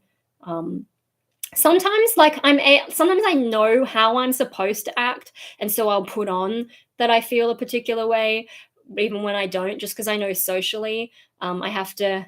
Thank you for hanging out. Yeah, thank you for coming, like, for the whole time as well. Wow. I'll try and make sure I schedule again so that people know I'm going to be on. Um, but yeah, no, the feeling of reward. I just don't. Yeah, I don't think I experience it the right way, and yeah, getting paid. I guess, yeah, because I don't have the survival need as well, and there's also not many stuff that I want. I just, yeah, I don't feel it. It's been fun. Yeah. Yeah, this is a good one for 3 hours. How much do you weigh? Right now, roughly 50 kilos. I haven't weighed myself in a long time, so I'm not sure. But I'm going to assume somewhere between 50 and 52 kilograms. Um, yeah, I don't pay a whole lot of attention to my weight. As long as I don't get underweight, I'm okay. Um, yeah. Anyway, anhedonia sucks, you know. And yeah, as I was saying, like, I know how I'm supposed to react to certain things. So, a lot of people have been sending me condolences about Mali, and I know, I have to act a particular way. And then when I have an achievement and people are saying, well done, and so that I don't seem too weird and upset people, I have to act a particular way. And so sometimes I will do that, including sometimes on YouTube, I will act in a way that I'm supposed to act. So not everything that I do online is completely 100% honest. I never thought about making a reaction channel. Hang on, I'm not sure what yes it does applies to. Ever thought about making a reaction channel? I have no plans to make a separate channel, if that's what you mean. As for making reaction videos, I'm not sure how that would work for me. I mean, I guess, like, people could send me stuff to react to, but I'm a little bit hesitant to say that's something that I want to do because I don't trust the sorts of things that people will want me to react to. And then if I vet it before watching it, obviously it's not going to be a reaction unless you just want commentary on something. But also, I'm not sure really how it works in terms of copyright on YouTube as well. And then I don't know, is there any value in what my reactions would be? I don't know, because I don't watch a lot of reaction videos. The only reaction video I really watch is the Ben Shapiro reacting to TikTok one. That's about it. So I don't know a huge amount. I guess I've watched some of the vocal coaches watching metal because sometimes they'll do analysis. But some of them, like I used to watch Voice Hacks a fair bit, but half the time when she's doing a reaction video, she's just promoting her business. She's like, oh, this is this technique. If you want to learn it, come and do my course or, sign up for lessons. And then there's not a huge amount of meaningful, useful information that she gives in those videos. So I stopped watching them. And especially, like, she doesn't really look at the stuff that I'm interested in a lot of the time. I don't know a lot of the newer metal kinds of things. Or the more famous ones I just never got into. So yeah, I'm not sure about the reaction video kind of thing. But yeah, no, I don't have any plans to like split off my channel or have second channels. Partly because, like, I'm not big enough for one thing, but also I'm too chaotic to ever have a single focus. I do have a extra channel, like, with some of my older music, but I abandoned that a long time ago. I can still log in, but I have no desire to keep it up as a music channel. So yeah, I just post stuff to this channel. Everything goes on this channel now because that's me. I'm chaotic. I have no desire to join Twitch either. Like I've already like I'm nothing special. I'm just a random, right? So what incentive do people to have to really go and watch me on Twitch? And then I'd have to build a whole new thing there. There's too much social media to keep up with. Like someone ages ago convinced me to start a Tumblr, but Tumblr's just not I don't know what I'm supposed to do there. And so I stopped posting. I used to have my Instagram automatically post there, and it's just not there's too much social media. I just stick to YouTube. I'm having enough trouble keeping YouTube consistent as it is. I have no desire to join another, and I don't watch Twitch, so I don't know anything about the platform. It's just not for me. I don't like TikTok. I think TikTok's horrible. I don't even like the YouTube Shorts thing, but if I'm going to make videos every day, Shorts is just the most logical, the easy thing to do. So I will I'm trying to get back into just the habit of YouTubing. I don't have time to do a vlog every day, so I'll do a YouTube short. But TikTok, there's so much. I've been watching Upper Echelon. He used to be called Upper Echelon Gamers, and he has some disturbing videos exposing different things on TikTok. There's so much trash in there, and the algorithm seems to be very negative. I mean, I know a lot of the algorithms are like that, but it seems to be particularly bad on TikTok. And then also TikTok, I know they say they don't send any information to China, but it is still ultimately Chinese. And there's a lot of dodgy stuff in terms of the way they handle technology. At least, if I'm on Facebook, at least I know it's an American company that does have some controls going on, even if they're kind of crap too. And then same with YouTube, YouTube is American as well. So yeah, the Shorts is this sort of ADHD kind of, kids who can't concentrate on anything. But at least I know that American scrutiny can fix issues that come up on there, whereas TikTok, they don't have a huge amount of incentive unless more countries start banning them. What would you do if you won the lottery? I probably wouldn't tell anyone about it, for one thing, and that's why I refuse to get on TikTok. Yeah, there's a lot of reasons, and I also don't need the extra social media. I can already do that stuff on YouTube, so I might as well stay here. But yeah, if I won the lottery, I wouldn't tell anyone about it, or I'd try not to, and I'd probably actually look at what's the most sensible way to invest it. Probably also my immediate family, sort of. It depends on the amount a bit, but I'd be more careful because a lot of people who win the lottery don't know how to manage money, and so they end up spending it all and ending up in a worse position after they've been harassed by people for money, and they've spent it on dumb stuff fancy cars with expensive upkeep, and then suddenly they have no money again and their lives are ruined. So if you win the lottery, you need to be very careful, and I would do the boring thing and probably just invest, put it into some shares here and there, or put it in the bank, term deposit, some family stuff, maybe the odd extra cause here and there. I don't know. I probably would, depending on the amount, maybe it would be nice to have a proper studio to do music and video and, have my own space for art, because at the moment I'm in a shared space for my art. Be nice to set up some of that kind of stuff, but yeah, it depends on the amount, and I'd probably just, do sensible stuff, and just buy a Honda. Well, I'm using my parents' cars, and so that's fine. I don't need to buy a car even, and I don't drive that much. I don't go many places, so I don't need a car. Buy an island.